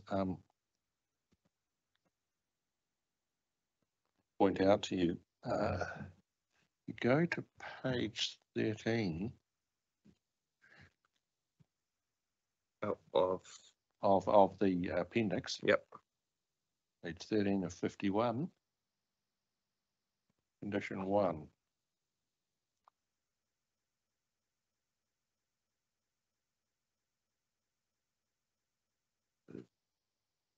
Line 2, I don't think condition 2 relates to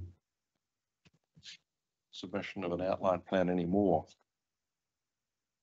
because you've deleted that, which means in turn that the cross references, the numbering in B, 1B is wrong as well. Everything's out by 1. The references to the conditions.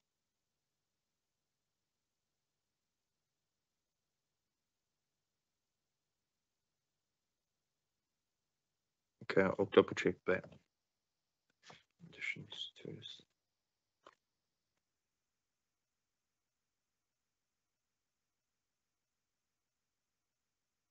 that may be more evident in the ROR once I prepare that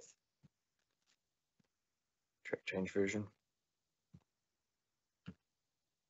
Yes, yes, that's what I thought reading it. I suppose the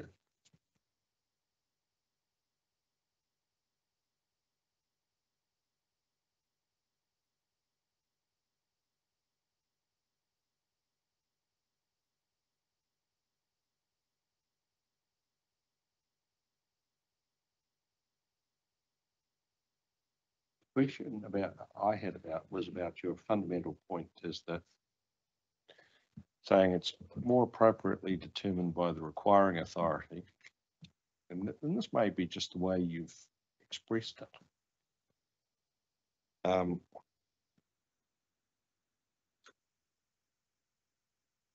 I was left thinking, well, because this is, well, putting aside whether it's a qualifying matter or not, it is affecting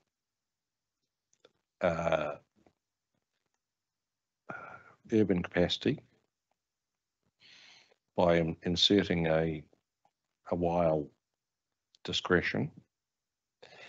And Ms. Hampson has assessed the worst case assessment, but we are of course bound to give effect to the NPSUD.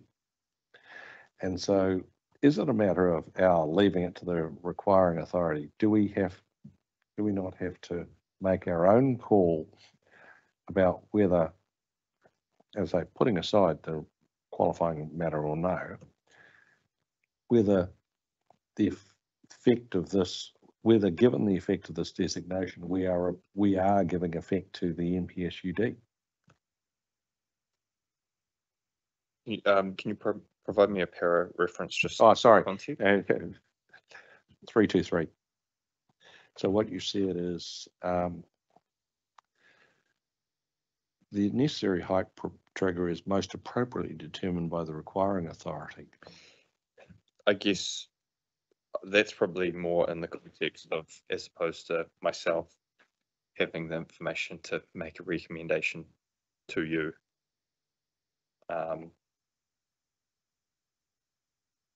In talks, I guess, to them really being the only ones privy to at the state, you know, at the time of release of the report,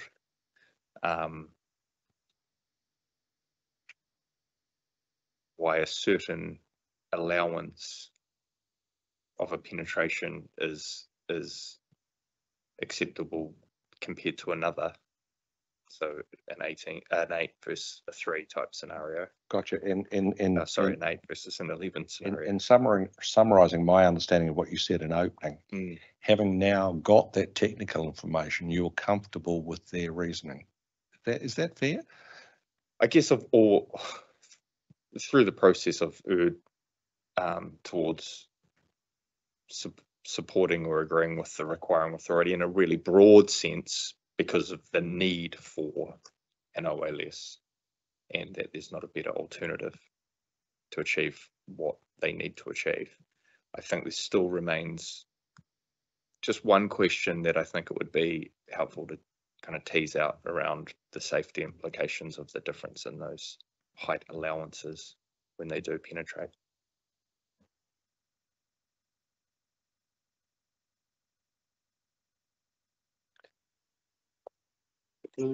Go for it. So I was going to ask you the question, so you probably just answered it. So the question around this 8 metre, 11 metre thing, if it's to be framed in designation speak, is a matter of alternative sites, methods, etc.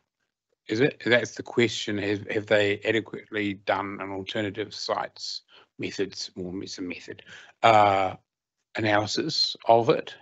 I think it could fall within that scope. Yeah, right. Absolutely.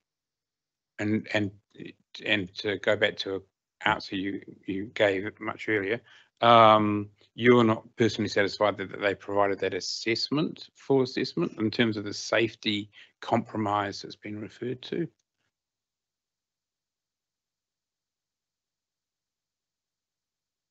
I think an adequate assessment has been undertaken to the extent that justifies the need for an OLS. It's just whether further detail would help the panel make a determination on whether on that submission point on whether there is room to agree with that submission point without having any unwanted safety implications.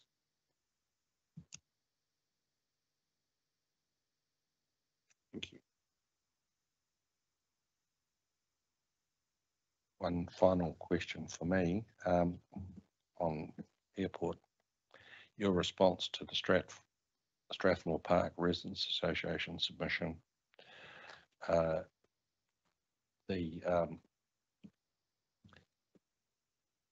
Am I reading you correctly saying we don't have jurisdiction to entertain the relief sought? Correct.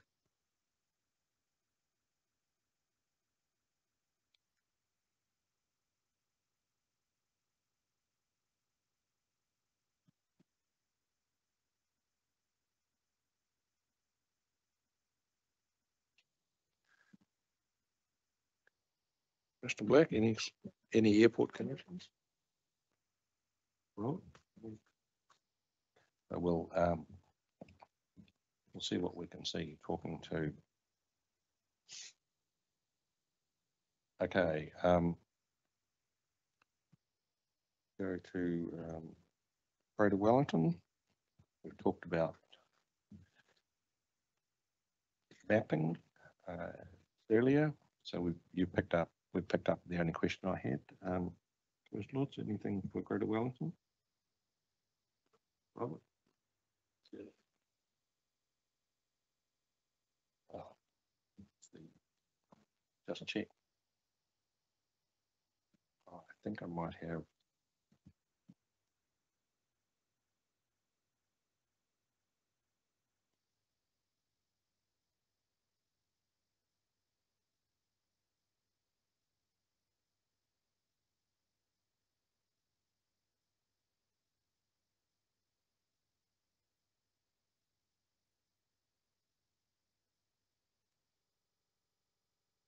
Right, going back to your rebuttal and while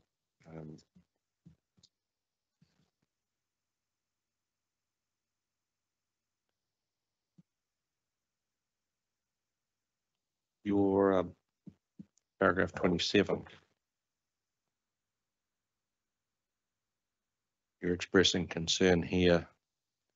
Sorry, paragraph 27. 20. Expressing concern that focusing on feasible and realisable capacity has the potential to understate the potential impact of OLS on development capacity over the long term, as feasibility will likely increase as market conditions improve.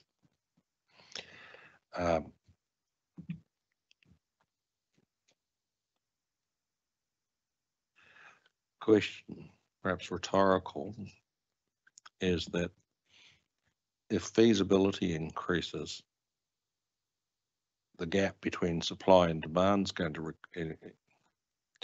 increase too, because demand's not going to increase because that's been projected out over the 30-year period. So if the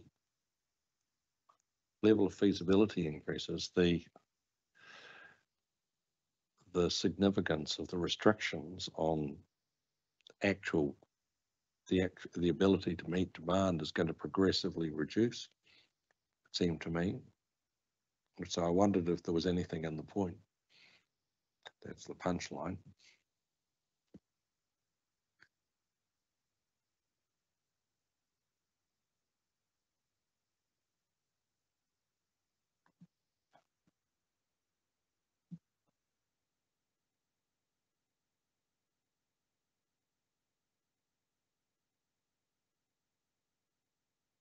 Yeah, I don't know if I have a detailed response to the question.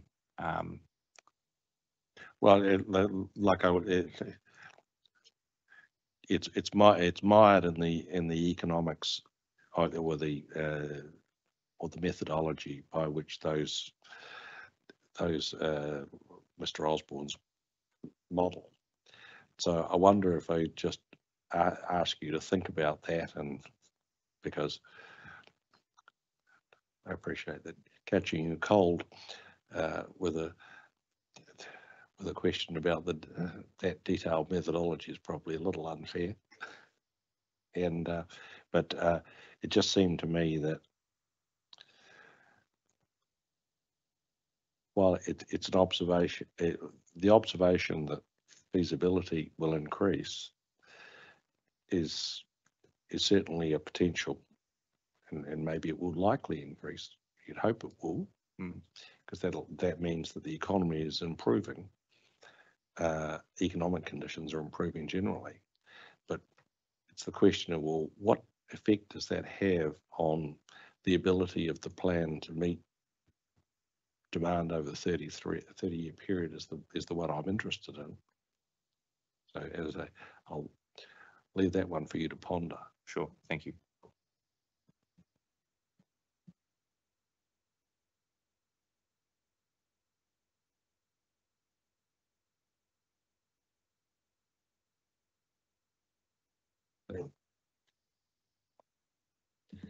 And another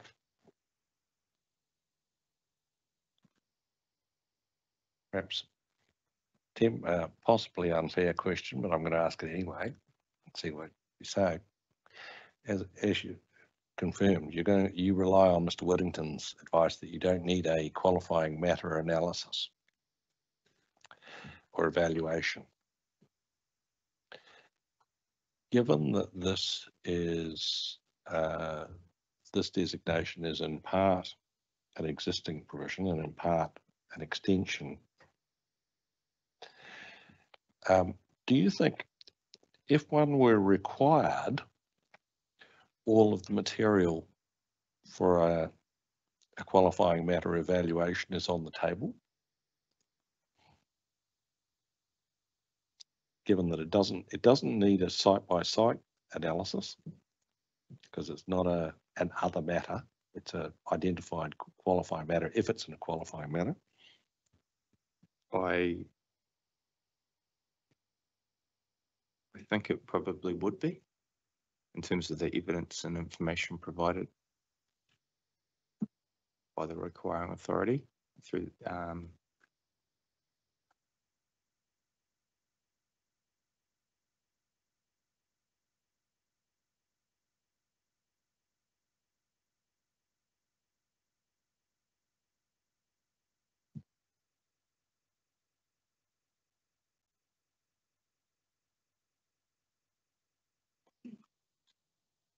Okay, that's all I had. Any final questions for Mr. Searle? Mr. Well, good work, Mr. Searle. And we've got one or two things for you to think about, and no doubt there will be one or two more once we've talked to KiwiRail and Wellington Airport, and hopefully, well, maybe one or two less actually. Hopefully things will become simple rather than more complex. But we will adjourn the hearing. We are due to hear from the representatives of Wellington City Qua Landfill Management at 2:30, followed by Council for KiwiRail at 4. That may mean a break between the two, but we will deal with that when we come to it. So we'll see you at 2:30. Thank you.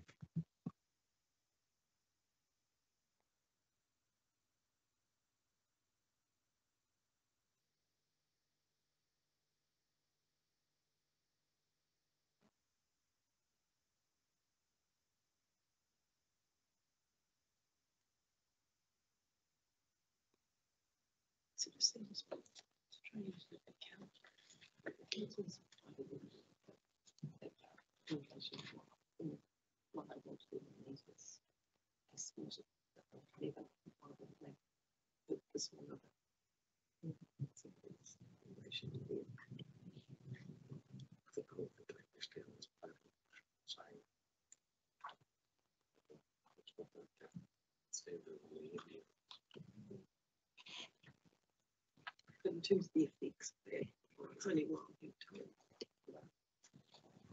in the legislation.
You try speak.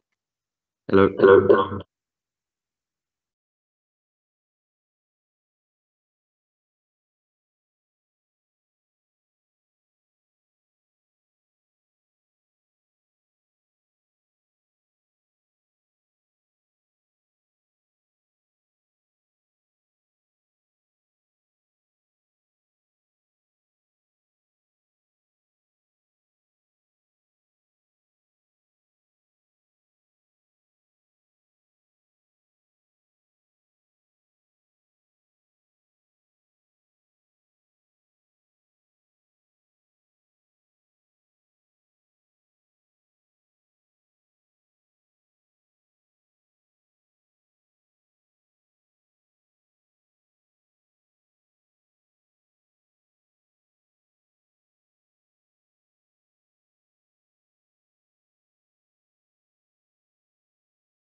Basically, it's the whole problem.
We'll restart the hearing.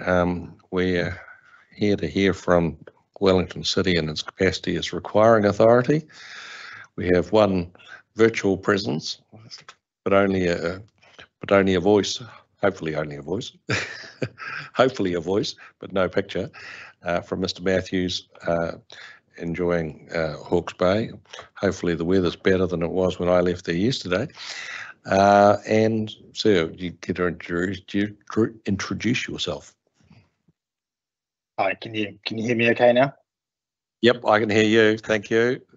Hi, thanks for having me. My name's Chris Matthews. I'm the manager of wastewater and resilience at Wellington City Council. And to answer your question, no, the weather is still pretty rubbish up here.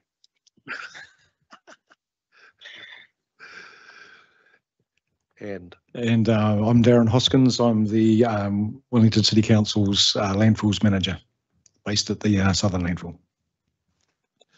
well, thank you for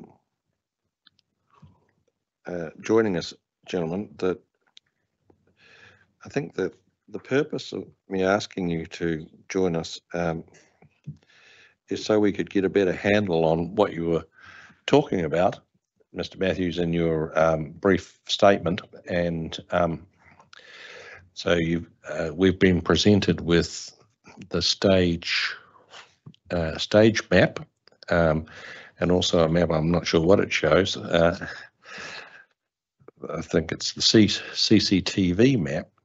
It shows the catchments and a blown up aerial, and we've got a topo map that shows the 4 stages. You talked about the SLEPO, and maybe the starting point is if you could describe, well, what exactly is the SLEPO? Yeah, Darren here, I can introduce SLEPO to you. So the SLEPO was the Southern Landfill extension option, which was after the stage 4 option, which is on the proposed drawing you've got, has been withdrawn. That was the earlier resource consent put in about 10 years ago. After some thought about consolidating the area we've already landfilled, stage 2 was looked at as an option instead of going further up the gully to be able to cater for approximately 20 years worth of landfill capacity at our current volumes. And so that's which we applied for the consent and gained the consent in March for. Just to clarify, by piggyback, you literally mean putting more landfill on top of the old? Yeah, landfill. quite right. So the existing stage 2 went from approximately 1980 to around about 1995. It's got a 70-metre depth between the original valley floor and the current surface level. And the SLEPO would see another 50 to 60 metres on top of that again, just elevating that level to approximately the same level as stage 3 is currently.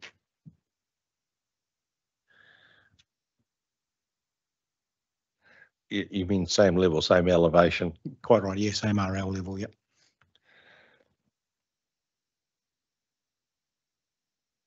And does stage 4 remain the long-term expansion plan? Not at this stage. We envisaged the 35-year consent for SLEPO. If we're able to make some gains in the waste minimisation space, that 20-year capacity could be pushed out to the 35 years, and then I think closer to the time, maybe another options analysis could be done to look at again what are the options post SLEPO.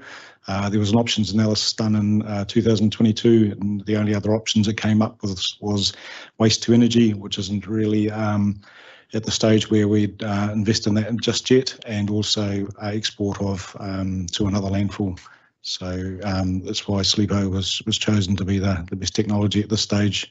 So while stage 4 is off the cards, we do have a consented borrow area up in that gully, which we've currently taken material out of already for sampling. So there's a consented borrow area further north of the stage 3 footprint at the moment. Yep. So that's in the what was the stage 4 boundary? Yes, correct. Yep.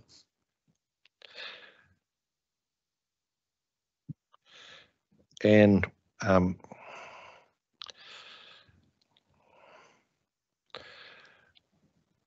so is it a case of never say never, but stage 4 doesn't look like a realistic possibility? I think so. Can I answer that? I mean, I think the key point here is we haven't ruled stage 4 in or out. At a point in time, it was determined that the next logical step should be to undergo what they call the piggyback, the putting the tip above another tip. But there could be a point in future when we have to consider all options and what's best for the council and what's best for the region within the operational constraints that we have. Yeah, also from a resilience point of view, if we had a major significant event in Wellington, stage 4 capacity would probably be considered for part of that emergency waste disposal. Yeah. And what immediately appeared to me, sort of playing with the layers of the PDP, is that everything other than not everything, but almost everything other than stages 1 through 3, the footprint of stages 1 through 3 is identified as an SNA in the plan. So that would seem to be a reasonably significant impediment to consenting a large scale expansion. Yeah, do you want to answer that one, Chris? I was really struggling to hear that. I'm sorry. I've got a 3-year-old and a 7-year-old who are right in my ear then, which is why I had to get up. Are you able to answer it? And I'll listen in. So the question is focused on the fact that virtually all of the site, apart from the stages 1 through 3 footprint, is an SNA, which would seem to be a reasonably significant impediment. That was where I was coming from. If you got that, if the 3-year-old has found something else to run around. I'll probably just refer that one to Darren if that's okay. Yeah, Okay. so, yeah, no, look, on the, it's of low ecological value, the rest of the gully, it's very steep. And it's probably got some revegetating native on there now. When I started in the landfill 30 years ago, it was all gorsed up, and it's still not an area you'd like to promote for public access, just simply because of the steep bluffs and the terrain in there. So while the plants might be under the SNA, I think given that the value of that to the Wellington region, if needed, still in time for either an event or post SLEPO would be still a consideration we should make here. The other thing that I identified is that the designation boundary appears to go sit on the northern and, get my directions right, western side of Hawkins Hill Road, and you've even got your own wind turbine within the designation boundary, which is particularly well serviced landfill.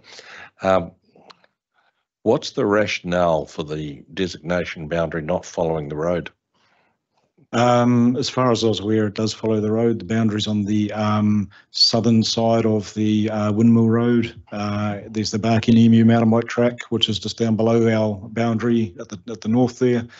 And then it obviously sweeps around into the western side, and also goes south down towards the south coast there. So that entire sort of area is about 800 and odd hectares, whereas the landfill designation is only restricted to 345 of those basically from the stage one back to the top end of the gully, obviously at a very a lower level, not up high near the road.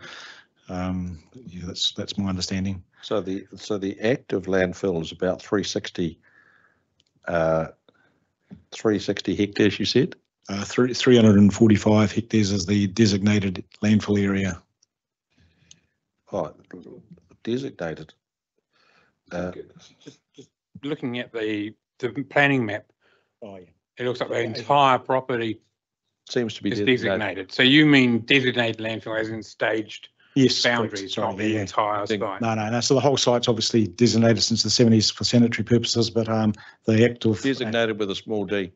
quite right, sub designated. So the active landfill area is 345 Correct. Yep. out of a total site of 800, you said? Yeah, it's approximately 819, something like that. Okay, and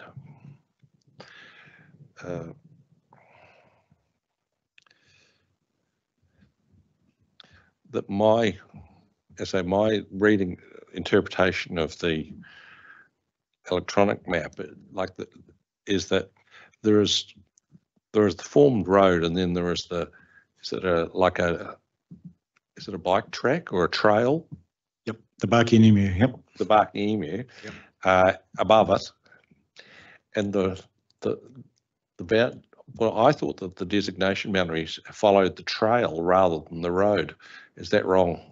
Well, if I understand it, the road that's along there is not a formed legal road. Correct. It's just it's a road that's formed within the council boundary mostly. Yeah, partially, isn't it? It looks like a road. Yeah, it looks like a road, feels like a road, walks like a road, but it isn't legal road. No, that's right. It services about half a dozen properties at the moment, and there was some consideration for council to take over the road, but there was no real desire at that point. And that track that the chair pointed to is the track that goes around the base of the wildlife sanctuary fence. Is that Yeah. right? Yes, correct. Yep. So the site boundary follows the Barking Emu track, Yes. Yep. and what appears to be road is not actually legal road. No, it's not open to the public. No. Yeah, no, I've been along there for a different purpose. It's pretty hairy. Yeah. No, that's I thought. Yeah. Uh, Not too many properties off there at this stage. Yeah.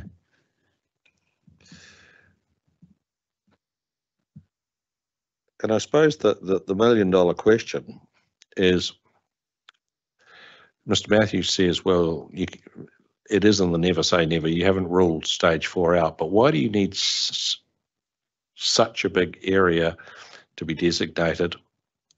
I think given the terrain, I think the larger buffer zone is probably is considerable simply for the from the public health to health and safety. I've been able to, quite at the moment, it's quite a tortuous route. There's a lot of gorse there. No one sort of comes into the site other than in that Barking Emu track. I think if we were to reduce that buffer zone, obviously that puts some constraints on our consent conditions as well. And some of those consent conditions being noise, dust and odour. It reduces that buffer zone for there. It also puts public in the access to potentially operational areas where we've got steep batters and benches that are formed as part of the borrow areas, and noting one of the new consented borrow areas for SLEPO is up on that western northern side, so up on the side of where the stage 4 would have been. So there's not a lot of area that I could think we could actually make of public benefit, and also if there was a potential need to go into the gully at another time, we've already got reverse sensitive clauses on some of the properties that have been built above on the Windwell Road, and that buffer zone is quite critical to some of the operations. When you say a buffer, presumably the consent conditions are controlling. Do they reference the boundary of the designation or the boundary of the site?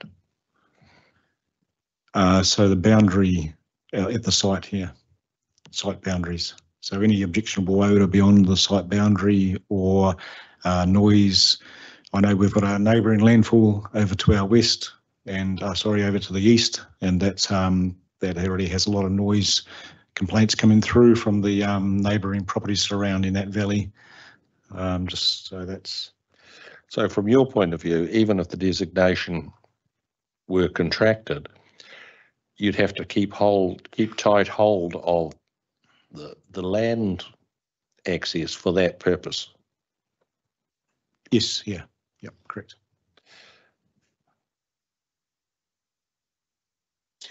Yeah, I mean, I think the challenge we also face is we do have a city that's in growth, and we do have a lot of development underway at the moment. And one of the challenges that we face right now is that it is contaminated soil. Now, anything that you touch in the CBD basically is contaminated soil. Last year we would have received 70,000 tonnes.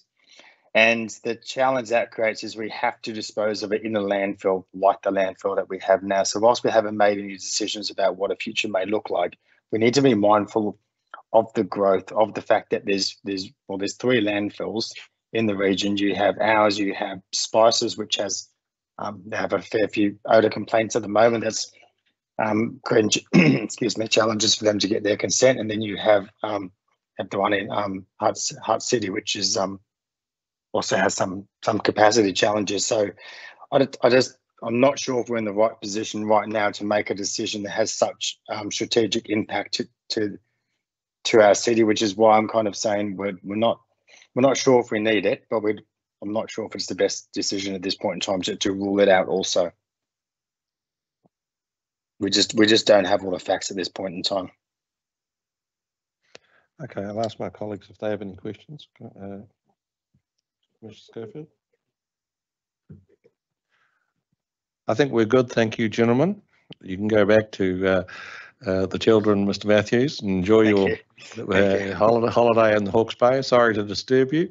No, that's fine. I'm working. I just didn't plan to be here today, so that's fine. Thanks a lot for your time. See you later. All good. Cheers. So thank you, Mr. Hosting. No worries. I'll return and put my gumboots on. Thank you. All good. Thank you. We will adjourn until we have council for Kiwi Rail indicatively at 4 o'clock.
Have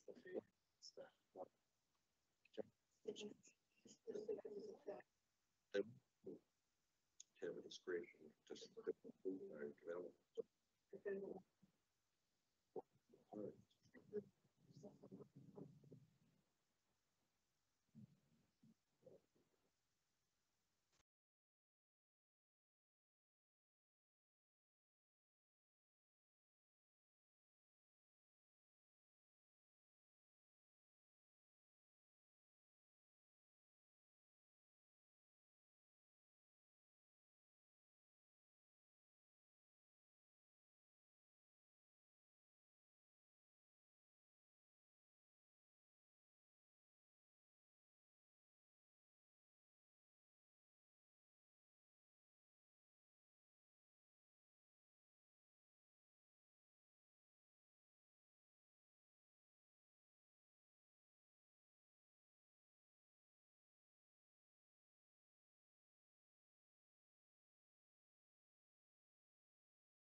I think it's a last.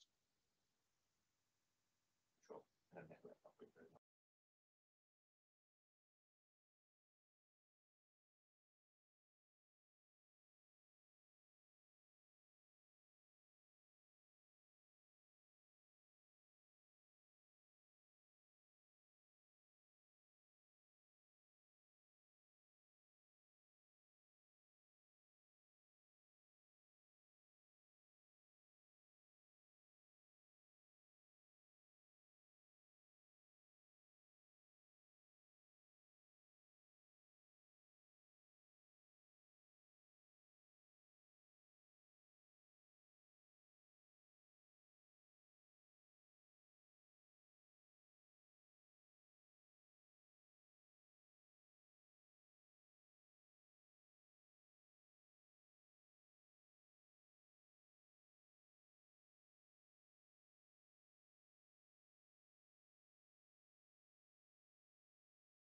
Good afternoon, ladies. Welcome to our hearing. Ms. Arthur Young, I know. I think I've met Ms. Gunnell before. Good afternoon, sir. I think you need to speak up, wind up the volume. Thank you.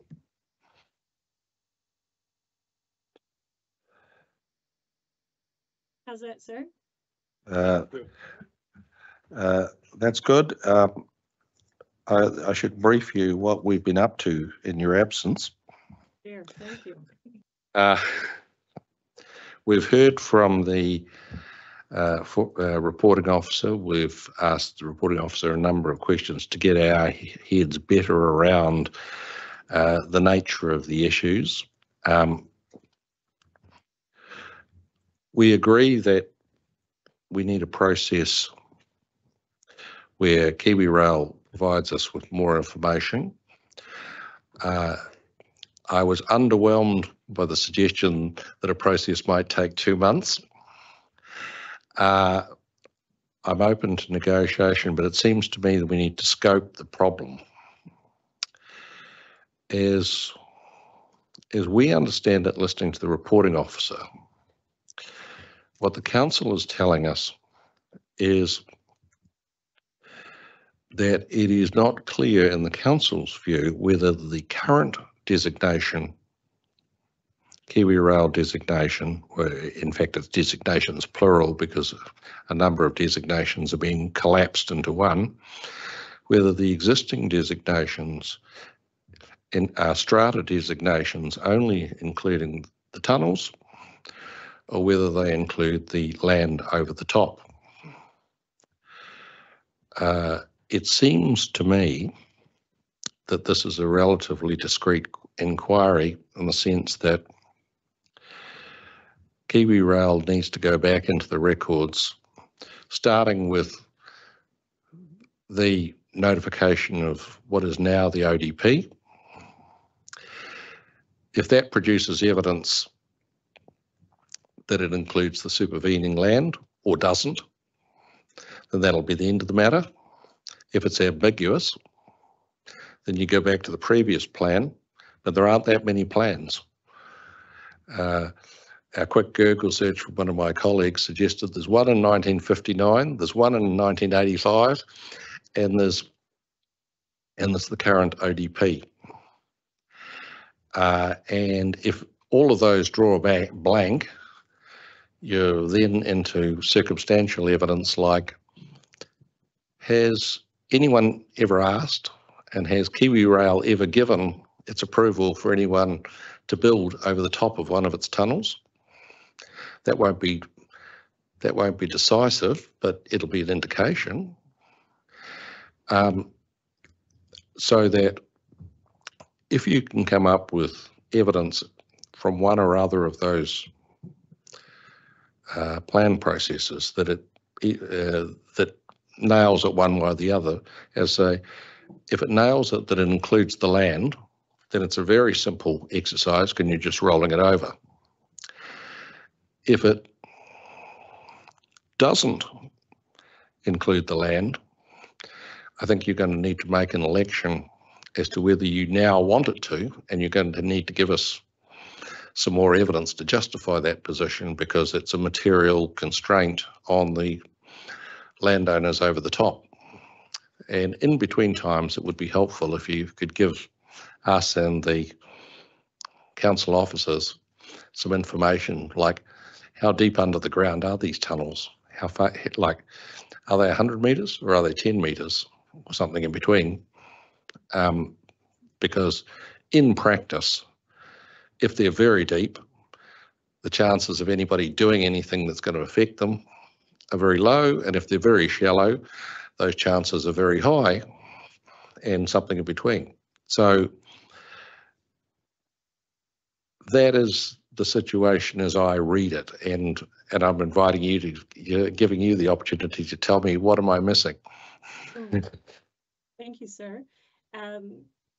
Look, not missing anything in terms of that scoping of the issue. The issue of getting to the bottom of the sort of rollover designation point and how there is, as you've said, not a deep history of district plans that we can look back into. And in fact, the reason for the request for a bit of time to get to the bottom of all these questions you've raised, sir, is because, as indicated in our memo, the infrastructure actually well predates even that 1959 plan, and will require a look back carefully into what KiwiRail calls its Atlas material, which intersects between what's on the certificates of title for some of those very old pieces of infrastructure. So, for example, we've already started to look at some of the CTs in terms of properties that sit over the top of tunnels, which have been in place since the late 1800s. And there are clearly controls that sit in a property law sense or in a strata way. So it does require some careful historical confirmation, and we think it is quite important to do that well and carefully. It also won't surprise you, sir, to learn that there's not a vast team of KiwiRail folk able to do this historical work, and I'm very keen to be able to provide both to the council reporting team and to you and the panel, sir, a very clear summary of this important matter so that we can get it right one way or the other in the plan. And if it's a case, sir, where it's quite clear that on the top of those, land side on the tunnels, in fact, they were intended to be a strata type control, then, as you say, the election for KiwiRail is whether they need to or want to seek designation controls that sit on the surface, and that we would be challenged to do that in the ambit of the current process. So I am very keen, sir, to ensure it's more than simply with respect looking back to see what was rolled over in the last 4 or 6 decades. Certainly, if the current operative plan is anything to go by, the way previous councils in KiwiRail indeed have managed this is to say the designation sits there and it includes bridges and tunnels. So I don't think that work will take us as far as in my submission it needs to, sir. And I am very keen to look at what is the situation in relation to those tunnels, frankly, how they were built and how landowners above them understood or conceptualized the constraints on them. I suppose like that was how I read your memorandum, Ms. Arthur Young, and it struck me that that's an issue of vital importance to KiwiRail, but not necessarily an issue of vital importance to us, because if KiwiRail's property rights have holes in them, then that's an issue that KiwiRail will need to address with the landowners concerned. But in terms of the designation, it's almost that you could take a random sample, pick a house that's sitting over the top of one of these tunnels, run that to earth, say, what happened to that? Yes, in a perfect world, you might do a complete audit of every property, but as I say, that's a property issue.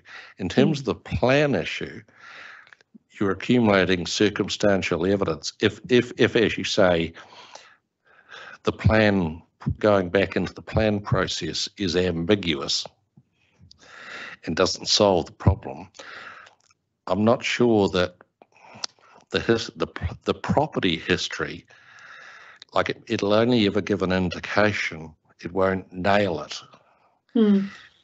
And yes, again, in a perfect world, it might be helpful to have an audit, but we're trying to make sense of this process and the point that where the designation has historically been, how it's historically been treated. The problem is that people may not have been right, that what they did not correctly represent the legal position. So you end up we end up going in a circle. And sir, what I was going to say there is absolutely the resolution or not of holes in relation to any party's property rights is not one for this panel, and that's not at all the suggestion of KiwiRail. I think though what both KiwiRail, indeed I hope the council officers and indeed the panel are aligned in pursuit of is that a reader of the plan, when opening it up, understands what is on or indeed under their property in a sort of plan reader sense. And that, to me, sir, is where we need to stay focused. The rollover clearly sought to indicate the corridor in a linear way and in a more modern mapping way. Council officers have appropriately raised some concerns about the way in which the tunnel parts of that corridor are shown on the plan. But I am certainly keen on behalf of KiwiRail, and I anticipate this is very much a matter for the panel, that the plan, when finalized, is clear and certain, and as best it can be for readers of the plan to understand what's happening. So, for example, sir, and this is something we're looking carefully at, and we do need to do not that forensic analysis at all, but indeed even that audit of some of that historical material. In Auckland, for example, you'll be familiar of some of the tunnels in and around Parnell. And there again, historical tunnel work done under private property.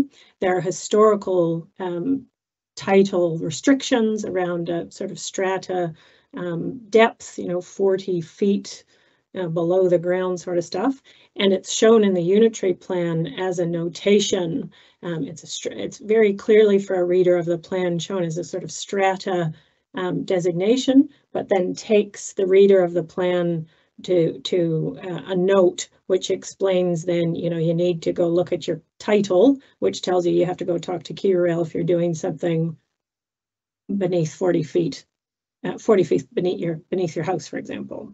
So that's one of the tools the unitary plan in Auckland has employed to show to readers of the plan, looking at a planning map, someone who's looking at a property can see or at least get an indication of what is going on there in a visual way. Because in my submission, sir, I don't think it's a satisfactory planning outcome, not property law outcome, but planning outcome for a reader of the plan to open the relevant GIS layer in Wellington and to see sort of nothing when they clearly have an electrified rail tunnel under their property. Well, like you're pushing in an open door, Ms. Arthur Young, Thank that whatever else happens, the plan needs to be clear. The problem is that the planning maps are in 2 dimensions and we need a 3-dimensional map.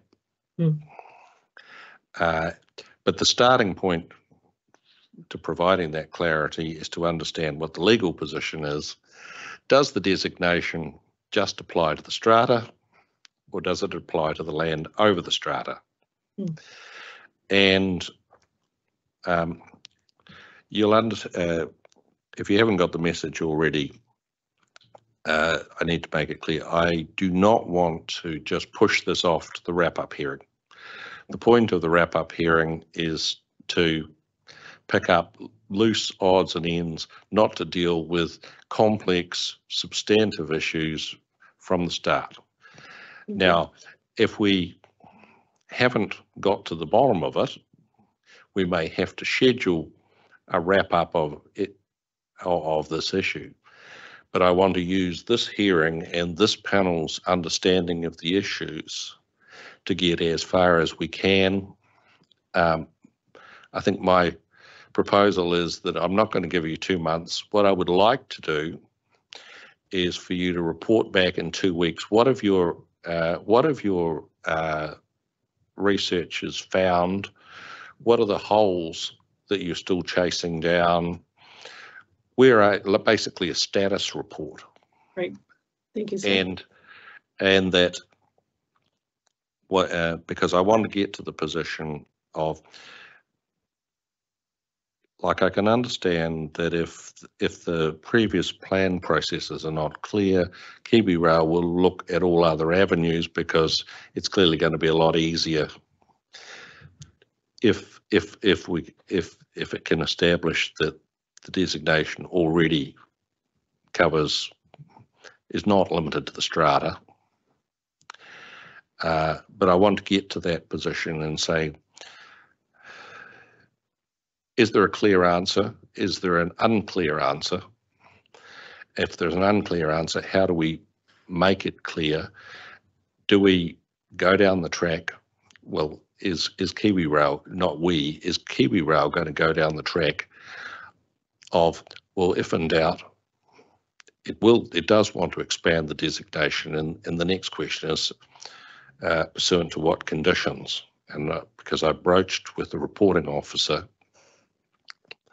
that if we get into a position where this is a new designation to the extent that it applies to the overlying land, I want him to conference, presumably with Ms. Grenland and Hancock, on what sort of conditions would be appropriate in that event. It's very helpful. Thank you, sir. So I'll issue a minute when I get a moment, given that we're in the middle of a hearing. That may not be the next until Wednesday. But what it will say is that I want a status report from KiwiRail in 2 weeks of the completion of the hearing, and we'll make further orders or directions based on what you tell us about. That's where you're up to. But as my desire is to push this process as far as it can be pushed on the papers, and only use the wrap-up hearing as a fallback if that's essential.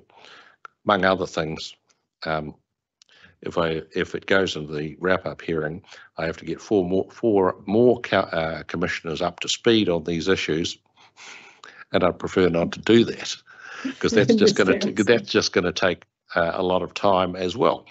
No, this has been very helpful, and again, can I thank you and the panel for finding the time today as well to have this check-in on this important matter. So we're grateful for that, and that sounds like a very efficient way forward, and the guidance is most appreciated. Thank you. So I should ask Mr. Searle, who's sitting in the background, whether he's got anything to contribute to the discussion, because the council does have an important role in this process. I'm busy volunteering him to conference with Ms. Grenland and Hancock. Thank you. So I'll issue a minute, and the message would happy hunting in the archives of the Wellington District. Very interesting. It's extremely interesting stuff, I can tell you, sir. I would expect you and many other panel members would be most interested in this, but it's I won't say much more than how wonderful to see a council back in 1885 And then again in electrifying in the 1920s and 30s, very forward thinking city planning. So it's pretty exciting to go back and have a look at it actually, but. From your Auckland base, I can appreciate that. That's why I couldn't possibly comment anymore on forward planning in an infrastructure space. So thank you.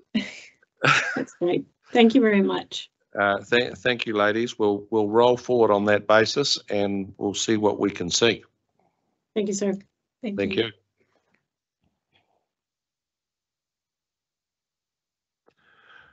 And on that note, we'll adjourn until 9 a.m. tomorrow.